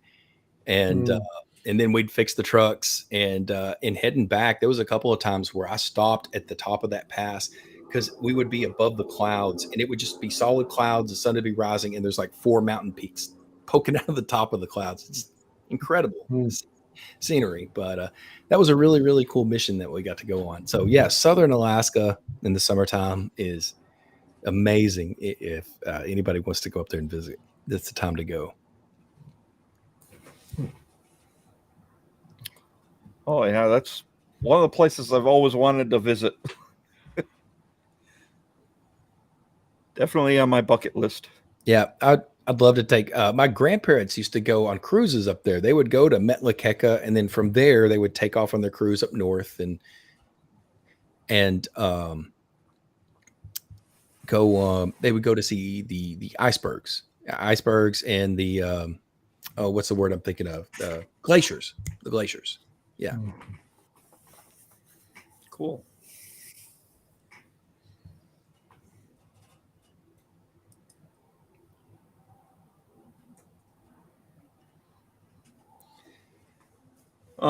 So then this was just basically your story. Yeah. Growing up around cattle and horses, coffee was a staple in your household. As a teenager, you developed a love for coffee and continued to be a part of your daily routine with your time in the Army and the National Guard. Back then, the quality of coffee was determined by the ability to stand up straight when you would step a fork in the cup. It wasn't until you met your beautiful Costa Rican wife that she took you to her home country, and you discovered what a real high quality coffee was. Yep. All about the rich aroma, bold flavor, and the vibrant acidity of Costa Rican coffee. You're fascinated by the process of making, from the small farmers to cultivate beans to the roasters who are out with the unique flavor profiles. It's got to be kind of neat to see how coffee is made. A lot of us partake in coffee, but we've never actually got to see the process. Or Yeah, it's pretty neat, and I'm in a unique situation because a lot of coffee shop owners, they never get to go down to the countries where their coffee beans come from. They've got a broker that does that, but since my wife's family is down there, we get to go down there, and of course you see, just researching coffee down there and visiting different places. It really is cool. Those guys, I mean, it really is hand harvested. When the season comes, they've got their baskets and they're picking berries, and it's like a really big cultural thing down there, and it's very cool. You can get some amazing coffee. I'll tell you one coffee that is better than Bearded Sergeant coffee is if you're going up Poas Volcano in Costa Rica, there's a place called Tres Generaciones Coffee. And you go into the little coffee shop they have there, and you can have a fresh cup of coffee, and you can go out on the balcony, and you're overlooking the side of the volcano of the actual coffee field where that coffee came from. And that's their farm right there. Yeah. So you get a lot of places like that where the coffee shop is the coffee shop of the farm that grows the coffee. And then you can go on tours and see the processes that they go through, and learn about it's how elevation affects the flavor. It really is neat, man, and it's something that we don't get here in America because it's just not, we don't have the climate that's conducive to grow coffee here. So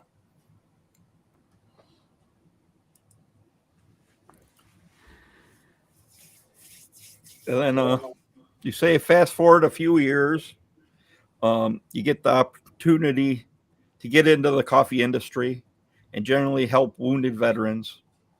And it's something you couldn't pass up. Yeah. I know as a veteran, I've always wanted to give back. I know there's a lot of soldiers who have hit hard times, and yep. And it really is up to us, man. The government's only going to do so much, and right. Everybody's got VA stories, good or bad. They're a net force of good, but they can't do magic. It really is up to other vets to stand up and some people,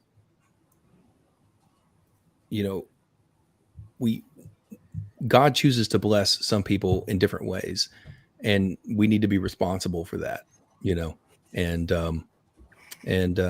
it's very rewarding when you're able to fulfill that, when you're able to do something like that. It's very humbling and rewarding. Oh yeah. Yeah, definitely. And you guys are committed to providing high quality coffee beans while making a difference in the lives of other people. Absolutely. And you hope you enjoy your coffee as much as you do, and have a blessed day. I couldn't have said it better myself. I think you did say that. And was this a picture of you in service, I take it? This was a picture of me on mission, actually. Yep. Yep. And here you must be. Go ahead. One of our first events. We got into doing like vendor events. A good friend of mine owns a race timing company, Aggie Race Timing Company, and he said, "Hey Chris, why don't you come to one of these? Right, it's like a 5K, 10K race." I used to be a big runner before my knees wore out, and so I was really interested. He said, come work my photo booth. You can sell your coffee, and just kind of, it's a win-win, mutually beneficial business deal. And so we went out there, and we had a great time, really good time visiting with people, sold a bunch of coffee. And so we said, hey, the vendor thing is kind of hit it off. And so we started doing some local events in our town, like the Food and Eats Festival. And now we're actually dedicated to a farmer's market on Saturdays. We show up and looking at maybe next year, maybe even doing some air shows or something bigger like that. That would be really fun. That's kind of our one of our goals with the business was to be able to have something, like I said earlier, that gives you a level of freedom. It's like we can go work this air show, and yeah, we're doing business and it's work, but we're also having a really awesome time. We can bring the kids, they get to see the jets fly. It's a trip.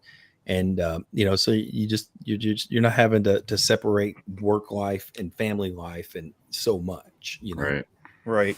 Yeah. And that's cool.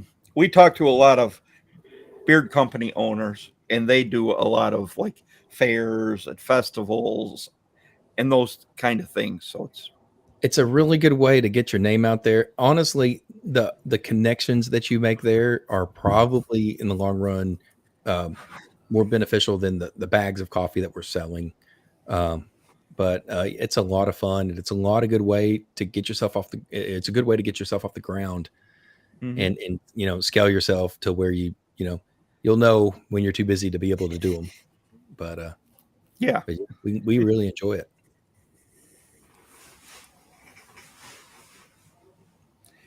And then here is just an announcement about you just pairing up with the charity that you were talking about. Yep. Basically donating a portion of every bag of coffee beans to the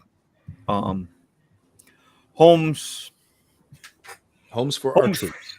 Yes. And it's great that you're able to do that. And I know there's veterans out there who really appreciate that because they're able to have a home that they may not have had otherwise. Oh man, yeah, it's amazing. Well, it's a lot of these guys are like double and triple amputees, so even giving them a normal home is only helping them so much. They've got to be able to, just like being able to bathe their kid is something that requires special consideration. And so having a home that's designed around that from the get-go, man, that's a game changer for sure. Yeah, definitely. By the way, picture in the background, that is a PAC-2 Patriot missile launcher. For any of you that want to know. And that is actually pointed at North Korea. That one was live at the time. Yeah.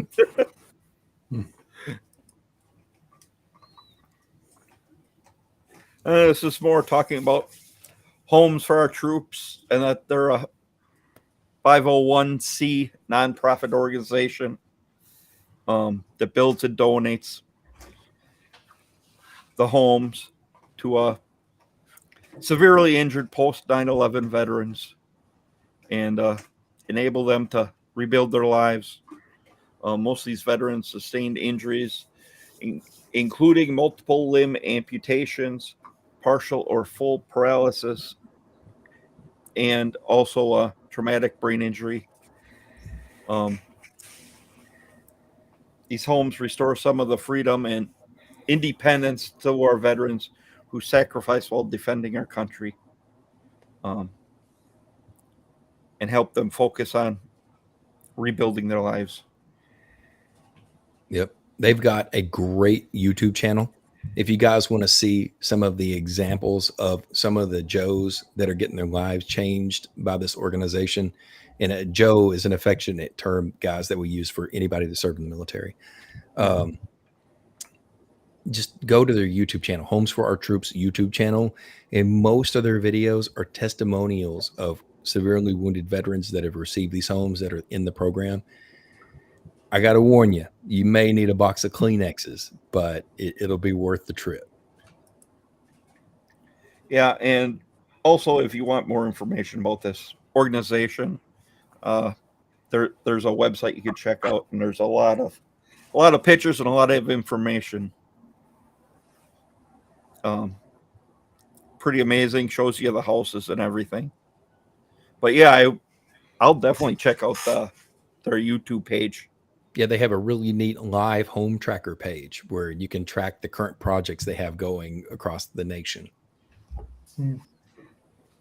Yeah, that's kind of interesting. And a lot of this is just describing what we're saying, that that you're donating from every bag, able to help their mission and help make the difference in the lives of severely injured veterans.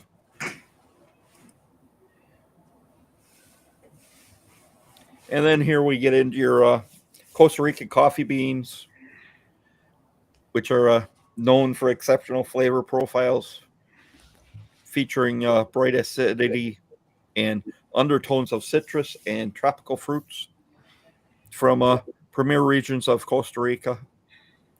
And those who want a refreshing start to their day or afternoon pick me up, they're known for having a higher caffeine content. Yep, especially the light roast. And I like to also point out that you can count coffee as a fruit. Yes. Hey, yeah, there you go. And if you drink it straight from the French press, it only counts as 1 cup. There you go.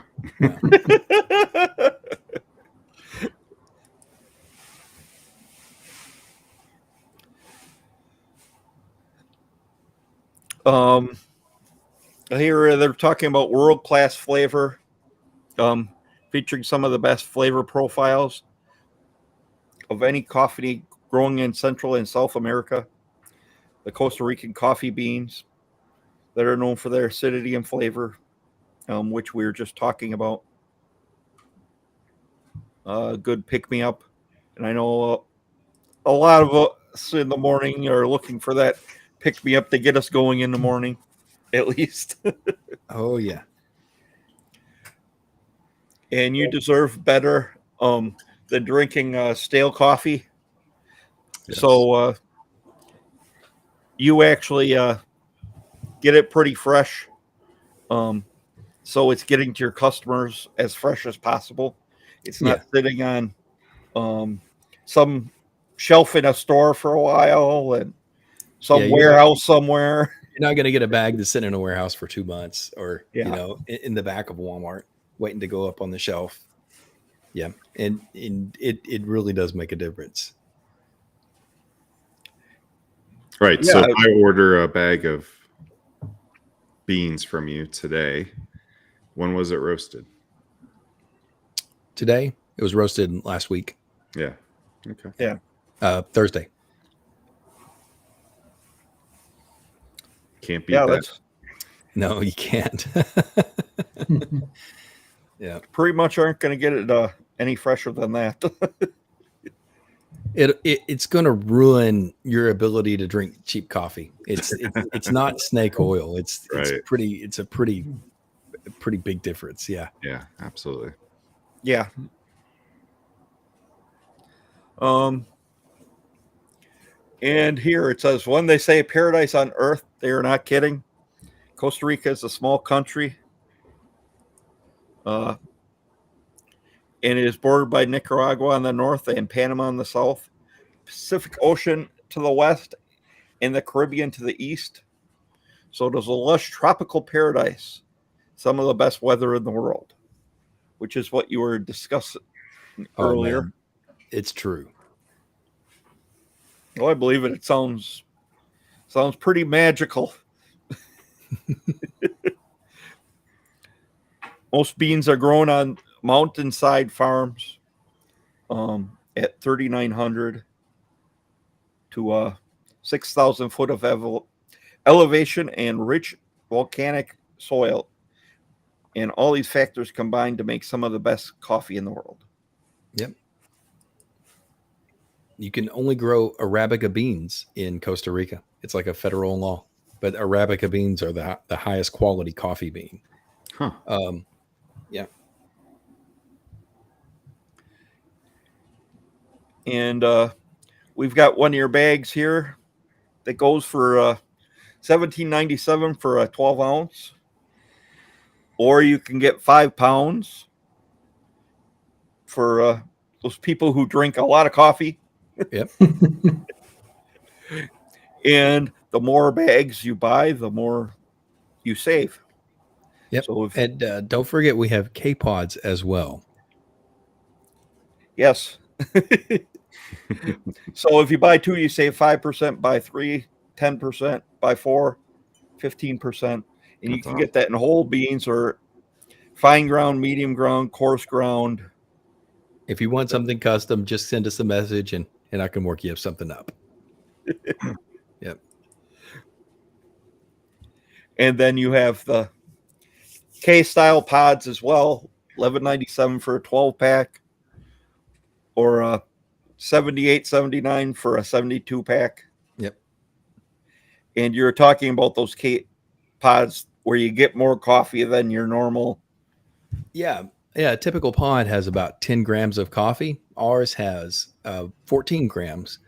It has the lid functions as a carbon dioxide vent, which vents out carbon dioxide, which is what makes coffee stale. That's the little vent on your coffee bag that smells really good. It's actually designed to let carbon dioxide out. And then the filter media, you can see it pleated in the picture if you look close enough. It's a better quality filter media, and what that allows us to do is use a finer grind coffee in the pod, so you can extract more of the oils and more of the flavors. So your coffee pod, your K cup is going to taste more like a cup of coffee that you get at a barista instead of just kind of a watered down medium. Keurig machine doesn't really generate a strong cup of coffee typically. Right. Yeah, that's why I kind of went away from Keurigs. Is I just couldn't get a good enough cup of coffee. And that makes sense what you're saying. Yeah, that's why I normally have the ones where I grind it up myself and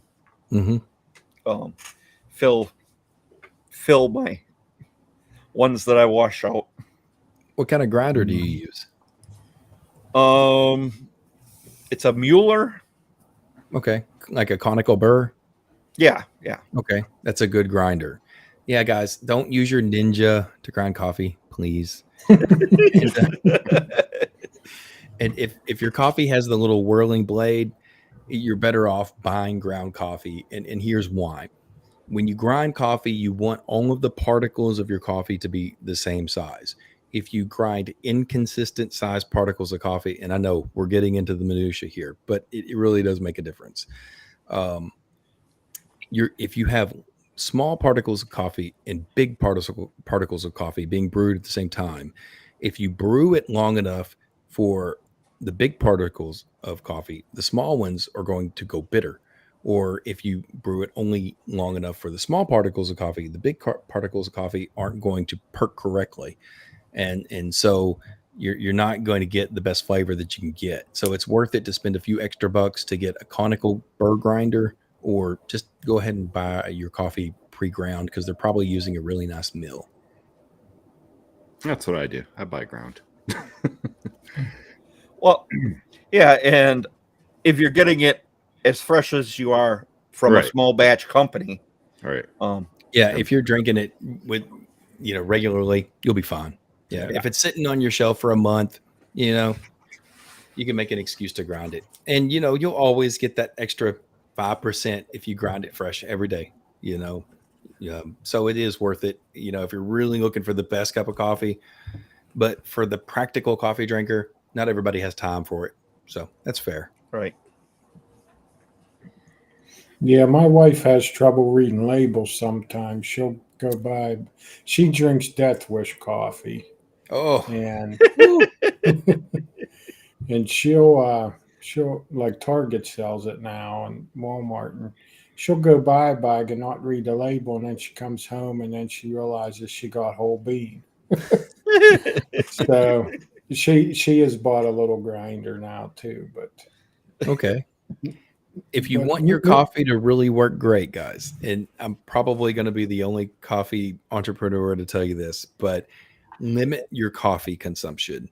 I drink no more than 2 cups a day, and I don't drink any caffeine after 9 a.m. because coffee has an 8-hour half-life. So if you drink a cup of coffee at noon, you're going to have a quarter to an eighth of that caffeine in your blood system at midnight, 1 a.m. And so you'll sleep, but you're not going to get that REM sleep, the deep sleep that lets you wake up feeling rested. And I was at a point in my life not too long ago where I was drinking probably over a pot a day. And I got to thinking, oh man, I have to drink coffee to get myself up to the operating mean. I want it to be a boost. And so I cut way back for a couple of weeks. I did 1 cup of coffee a day, every other day. And on the off day, I did a cup of green tea. And after a couple of weeks of that, now I can drink a couple of cups in the morning, and it's a really great boost to me. I don't have to have it to get going. So, yeah, it's a little counterproductive for my business, but the best way to consume coffee is, get some good coffee and drink it in moderation, and then it'll work for you. And I have to give credit to that to Lieutenant Colonel John Grossman. He wrote On Combat, On Killing, 2 great books. I got the privilege of knowing him growing up, and a really great guy. If you want to look up like a really good military man to as a role model, Lieutenant Colonel John Grossman. yeah, my wife, she usually just makes 1 cup of coffee in the morning, but she'll kind of drink it all day. She doesn't.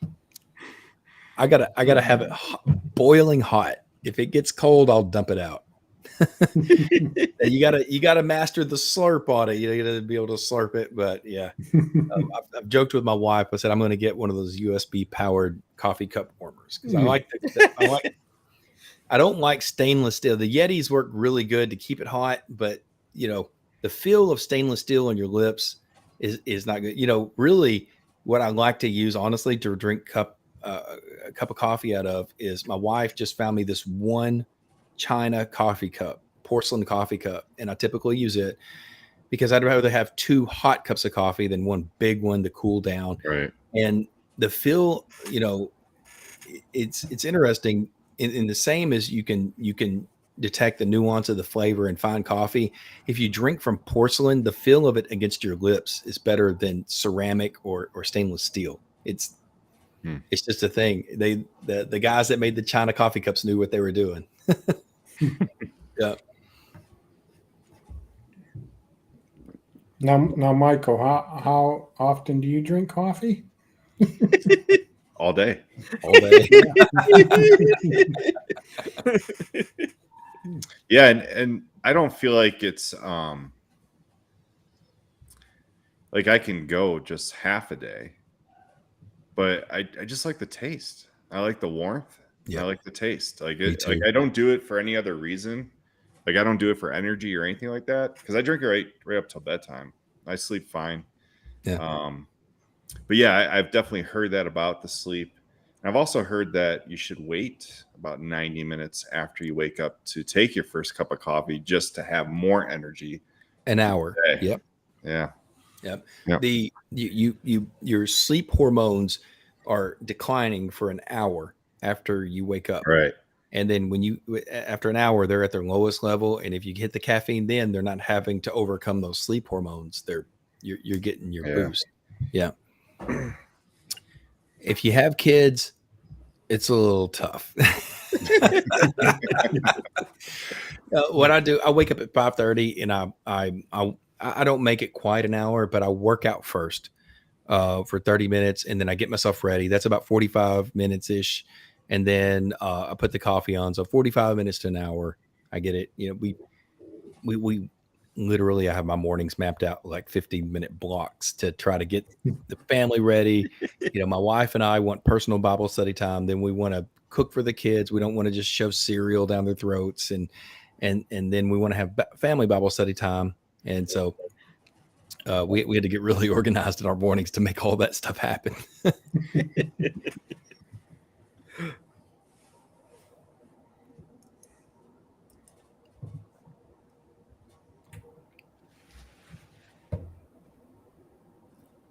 So, Michael, did you have some? I do. I'm ready. All right. We have a kind of newer segment here. Yeah.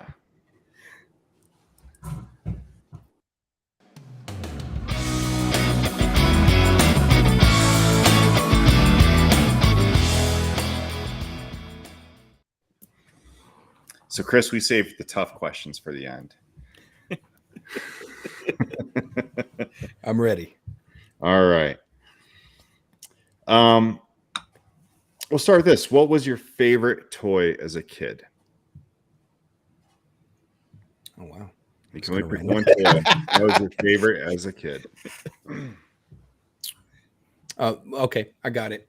When I was a kid, my dad used to go out and help a friend of his who was a rice and soybean farmer on the weekend named Barry Moss.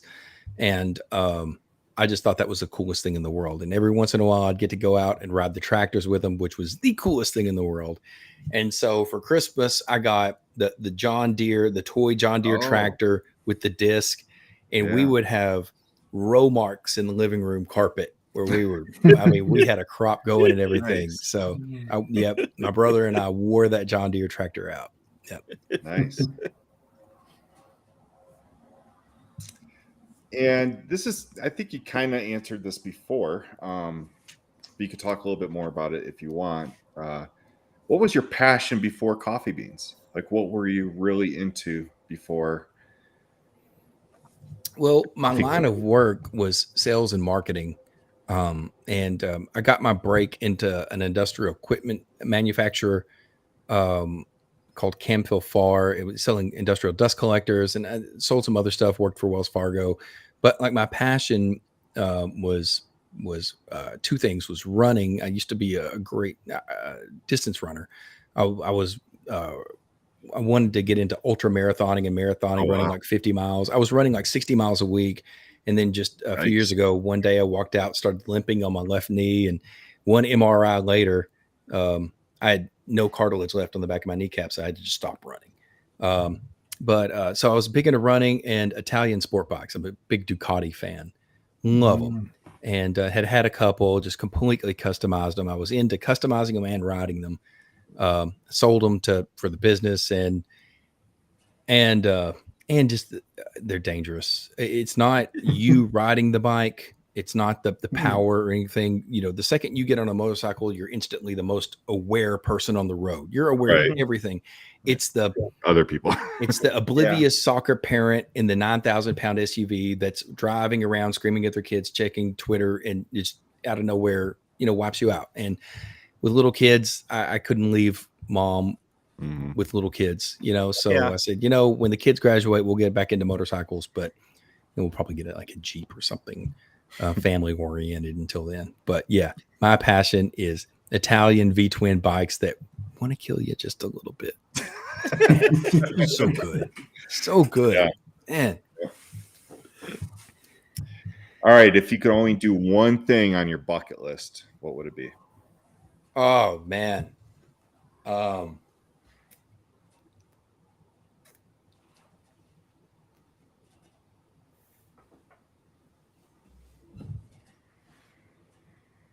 It's a tie. No, it would be just one thing. One thing. You gotta pick one. I was gonna say fly F-14s. Go to space. Go to space. Yeah, go to space. Yeah, go to space. It's definitely. Yeah, that'd be cool. Yep. So then you'd go to Mars with a Elon. No. I want to come back alive. Yeah, but or like Jeff Bezos, who went up to space for like 60 seconds and then came down. Jeff didn't even make it. He didn't even make it to space, man. You got to pass the Kármán line. Come on. But yeah, I think Yeah, I'm a big Elon fan, big SpaceX fan. Growing up, my dad, we watched every space launch. My dad won this essay competition when I was a little kid that Snickers candy bar had. They were like, write an essay on how you think space travel will look in the year 2000. This was like in the mid 80s, and he won, and he got to go to space camp. So I'm like 7, and my dad gets to go to space camp, and I have to stay home. But it was a ripoff. So that was Dad, a great movie, by the way, Space Camp. It was. Growing up, I watched that movie. Dad bought every mission patch. We watched every launch. And back in the day, you had to plan ahead. It wasn't just, oh, I missed it on SpaceX's stream, I'll just go back and catch it on YouTube. Yeah. You know, it was like, all right, get the dinner trays out, get dinner ready, got the all right, we got 15 minutes. But you know, and then the US, you know, after the shuttle program, we kind of went through a dark time in our space travel. And but Elon Musk single-handedly, you know, really turned that around. And I think he's going to make space travel accessible for the common man in the future. But gosh, man, just to get all the way up there, you know, it's kind of amazing. I met an astronaut in Charlotte. It was the wife of a guy that was running for city council, and she was a school teacher, and she got selected on one of the space shuttle missions to go into space. It's like, man, how lucky can you get? I thought you were going to tell us about the astronaut that drove cross country to Florida to confront her boyfriend's girlfriend. Oh man, though I remember that was like in the late 2000s, right? Yeah. Like that, yeah, she went crazy. She wore diapers and Yeah. not the car at all. All right. So maybe one too many. Hey, Sonia Arancibia.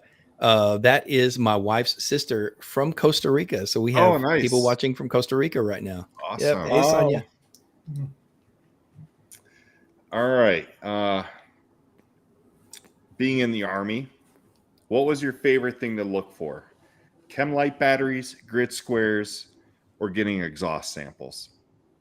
Oh, bet I was the sender. I was the master sender. Oh yeah. Oh yeah. Yep. I was pretty clever. They didn't get me, but I got many new Joes coming in. My favorite was our motor pool was about 2 blocks from our company headquarters, and you had to get grid squares from the supply desk up at company. So why send them out in the motor pool when you could send them 2 blocks down the road for grid squares? Exhaust samples were my favorite, though, to see people walking around with a garbage bag. With the garbage bag? Yeah. That's a good one, man. All right. Final question. You're not going to get this one. I don't think you'll be able to answer it, but okay. We'll see. This country is known as the coffee capital of the world. What is it?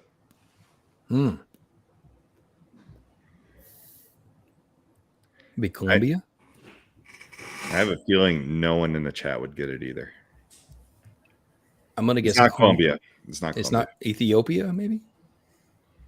It's not. I give up. Yeah. It is Finland. Okay, can I guess? Oh, go ahead. Okay.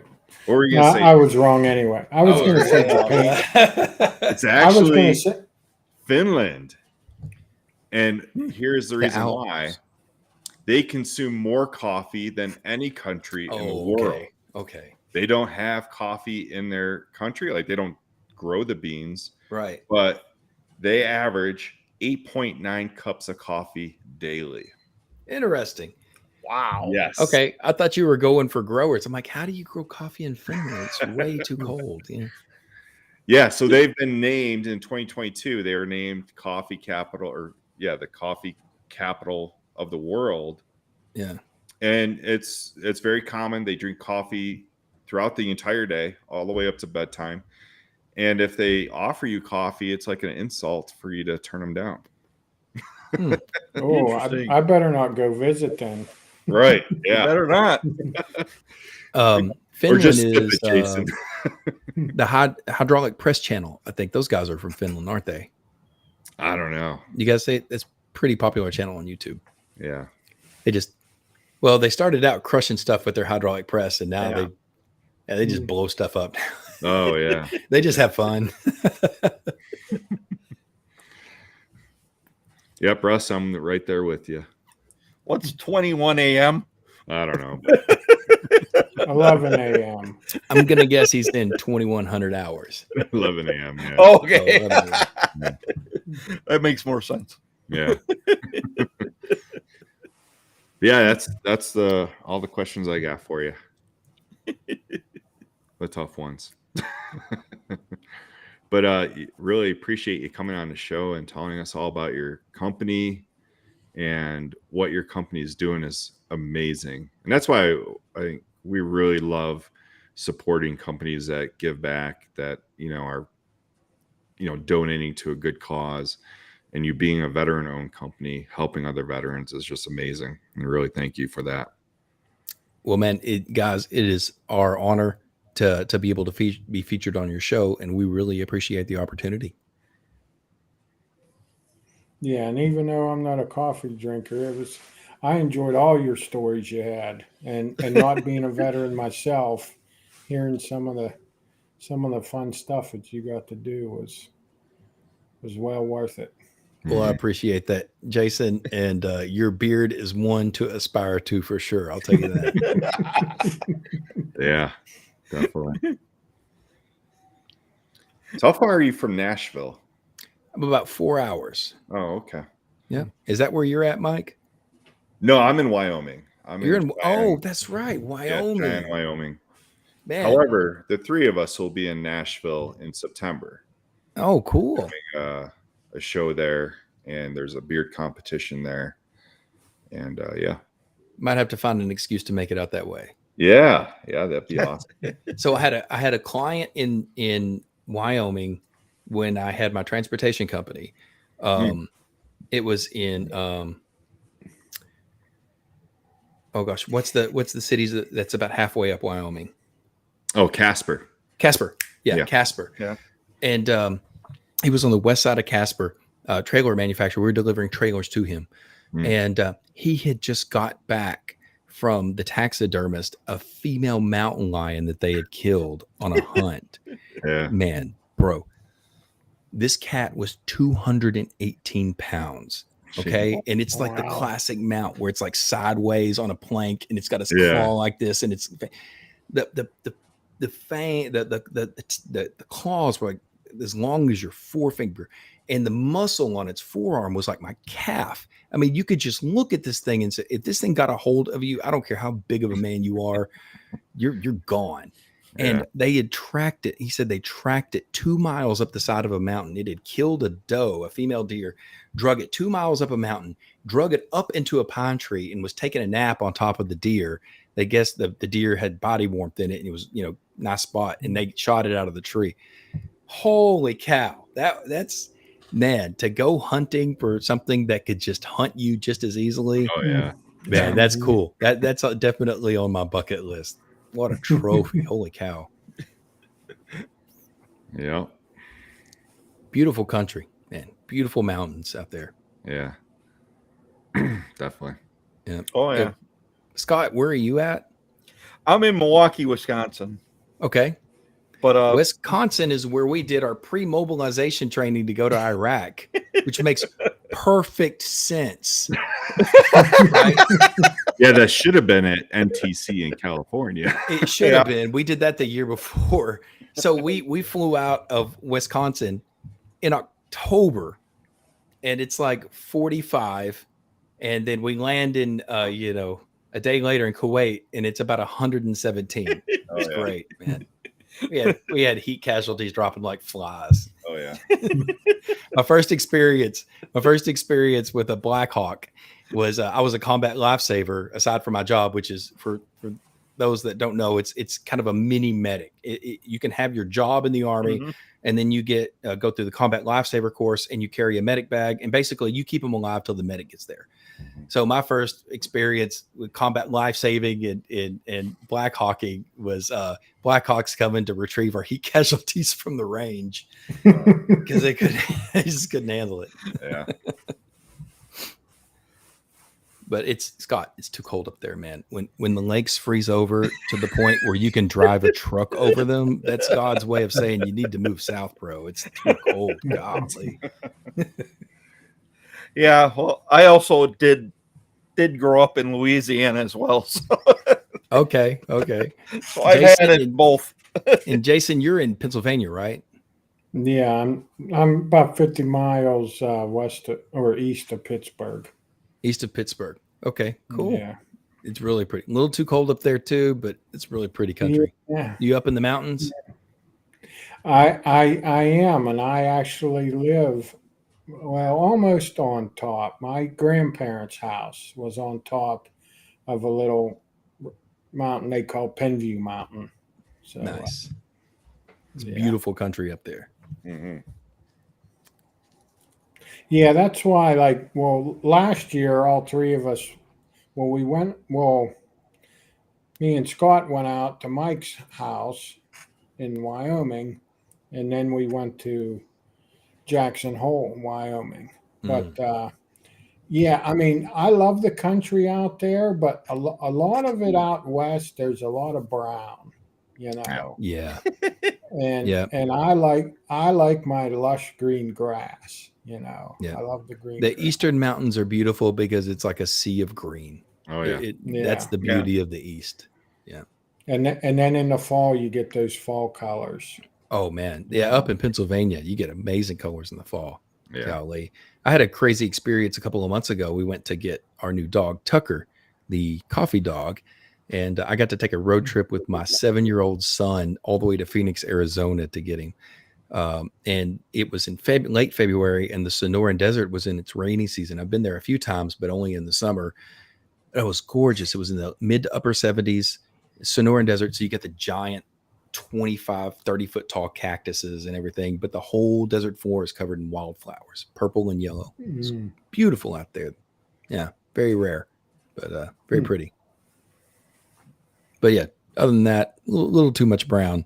I like to visit the desert. I miss it every once in a while, but I got to have my green, man.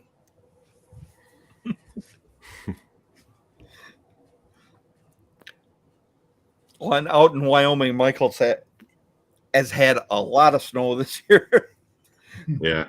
Oh yeah, we had 6 inches last year. It was a once in a decade, once in a 20-year snow. That's a blizzard, man. Shut the whole state down. Oh Yeah. It was a big deal here. About every 10 to 15 years, we'll get 4 to 6 inches.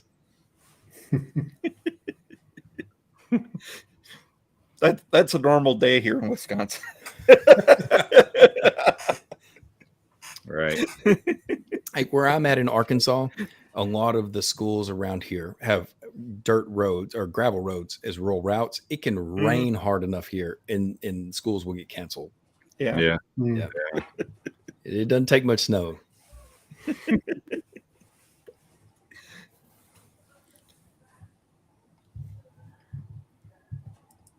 Well, I can't imagine you'd even have snowplows down there. Oh yeah.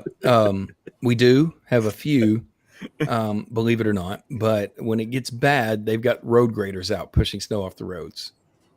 Oh, I believe it. Yeah. And the main roads will be clear, but like in our neighborhood, it may take a few days before you can, get to the main roads. But like I said, what it was 2 or 3 years ago, we had a really big snow here, and my son was 5 years old, and he just thought it was, hey, that's what happens in the winter. But after that, last year, he's like, Dad, where's the snow? And I'm like, well, we're gonna have to go do a little driving.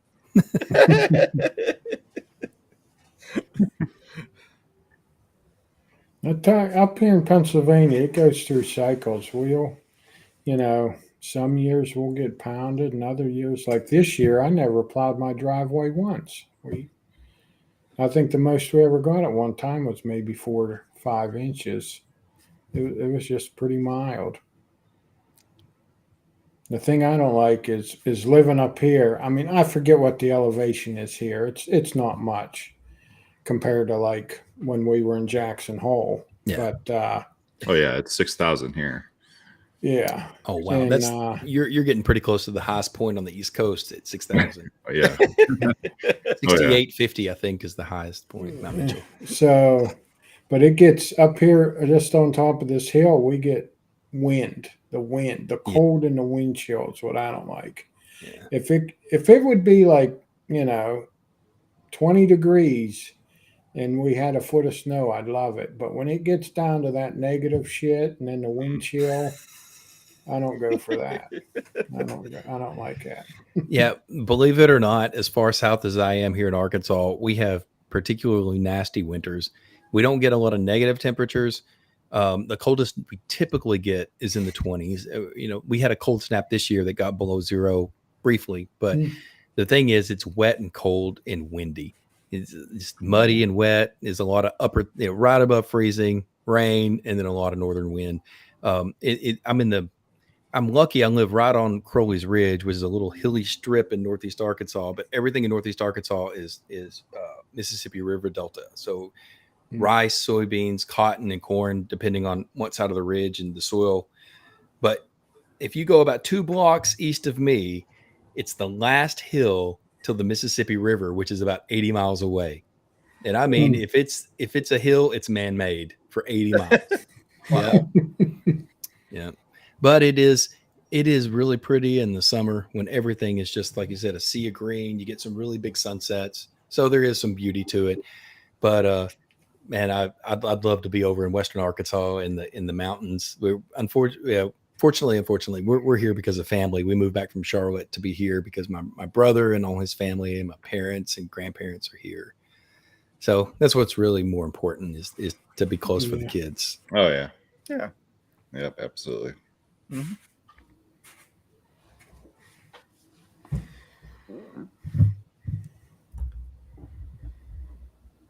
Scott, you do any elk hunting up there?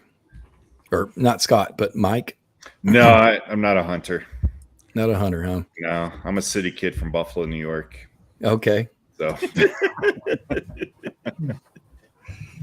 at least you escaped. yeah. Yeah.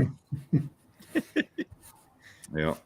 Yeah, my family's I didn't grow up with hunters in the family, so but That's I okay. appreciate it. Like I would do it. Like if you ever decide to jump in, you're one of the best spots to do it. Yeah, I mean, if someone invited me to do it, I'd definitely do it. But are you a hiker? You do any hiking up there or anything like that? Lots of hiking. Yeah. Man. Yeah, absolutely. Very cool. Yeah, we're close to, the Rockies in Colorado. We usually hike down there. Yeah. Because I'm in eastern Wyoming, so there's not much mountains where I'm at. Okay. You got to drive, 3 or 4 hours to get to the mountains, but right. Just going down to Denver about an hour. We're right in the Rockies, so. Okay. Yeah. Cool. I took the family to Estes Park a couple of years ago to camp. Oh yeah. Oh Lots man. There. It's my wife had never really been very far west. She'd only been on the East Coast, and I wanted to take them out. Yeah. It really is totally different than the East Coast mountains. Unique beauties of each. Yeah. But man, Estes Park doesn't disappoint. That's a magical place. It is. Yeah. You went to the right place. Yep. Did you have elk walk right up to your car? We didn't see any elk. No, What? We went like in August, and we did not see a single elk. That is. Yeah. That's rare that you don't see elk there. Weird. There was wildfires going on north of us. They said that okay. They said some protesters had set off wildfires, and the habit they had picked up recently. Political protesters. Yeah. But I don't know what burning forest does to prove your political point, but whatever. But no, we saw some amazing sights. We did some awesome little short hikes. Of course, had a 6 and a 4-year-old at the time, so we couldn't just launch off on any big treks. But we did we did everything except Rocky Mountain National Forest, but we did everything around that, and and got to see some cool stuff, and definitely want to go back. Yeah. I mean, usually the elk are everywhere. Just walking through town, like right down the street, like that street with all the shops. Yeah, They just walk right down. that's Like, crazy. I'll show you some pictures. Yeah. Well, you had that one day. One was like right next to your truck. Yeah. I was worried about it ramming. My wife would be like, "Put the gun away." I'm like, no, we can load it up. We can load it up. Yeah. I hear they make tomahawk ribeyes. I hear you can cut a tomahawk ribeye out of an elk. You know, the rib Probably. cage and everything is big enough. It's supposed to be like a very desirable cut off of an elk. Yeah, probably. Yeah. My neighbor goes out west once a year with some friends of his and does a big hiking elk hunts. I think he does more hiking than hunting, but Right. I think that's how elk hunting goes, though. Yeah. You might see Joe Rogan out there. Yeah. Yeah. Hey, man, he's living the dream. Yeah, Yeah. he is. That's just like the same with fishing and golfing. I think it's mostly just to get out to drink beers, from what I understand. I'm a golfer. I love golfing. Oh, yeah. All right. All right. Yeah.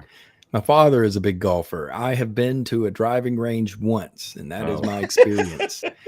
But it taught me a great appreciation because Yeah. I hit that ball the same way, and 10 times it would go off to the left, and one time it would just, Yeah. and I don't know what I did right, you know. So it's a lot of skill.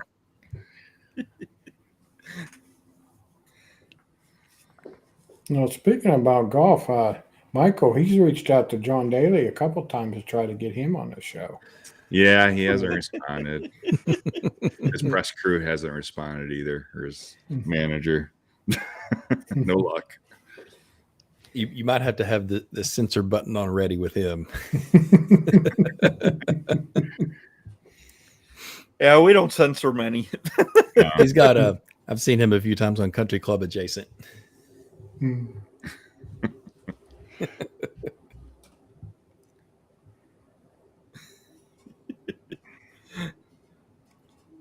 Censor. It's kind of funny. Sky, you got anything else? I don't think so. I think we could wrap it up. Jason? Nope. Been great to have you on the show. Thanks for Yeah. coming on. Thanks, guys. Really appreciate it. Yeah. And thanks for sharing all your stories and just everything. Yeah. I appreciate that, Jason. I mean, you're just one of those guys that people should aspire to be, you know, because you got your own company and you're giving back to the veterans. And I mean, you have, you know, beautiful wife and 2 great kids, and you're, you know, studying the Bible with them. And I mean, Well, Jason, I will take a moment to say that I would not have anything I had if it would not be for my personal relationship with Jesus Christ. And I attribute everything to his grace.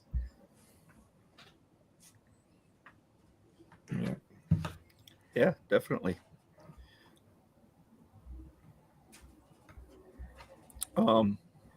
Yeah, but thanks again for coming on. Really appreciate it. Obviously, I think you got a company that's going somewhere. Be interesting to see where it is in a few years. Yeah. Well, I'll be interested to see where we are next month. We've got some really, really big things happening that I can't talk about right now that have just gone down the last couple of days. And nice. so you guys should be seeing a lot more from us over the next 2 months. Very exciting. Good. Oh, that's cool. nice. So, everybody, we will talk to you next Thursday. See you here on the Bearded Respect for another interesting live stream. Thanks, everyone, for joining us. Yeah. And respect the journey. Good night.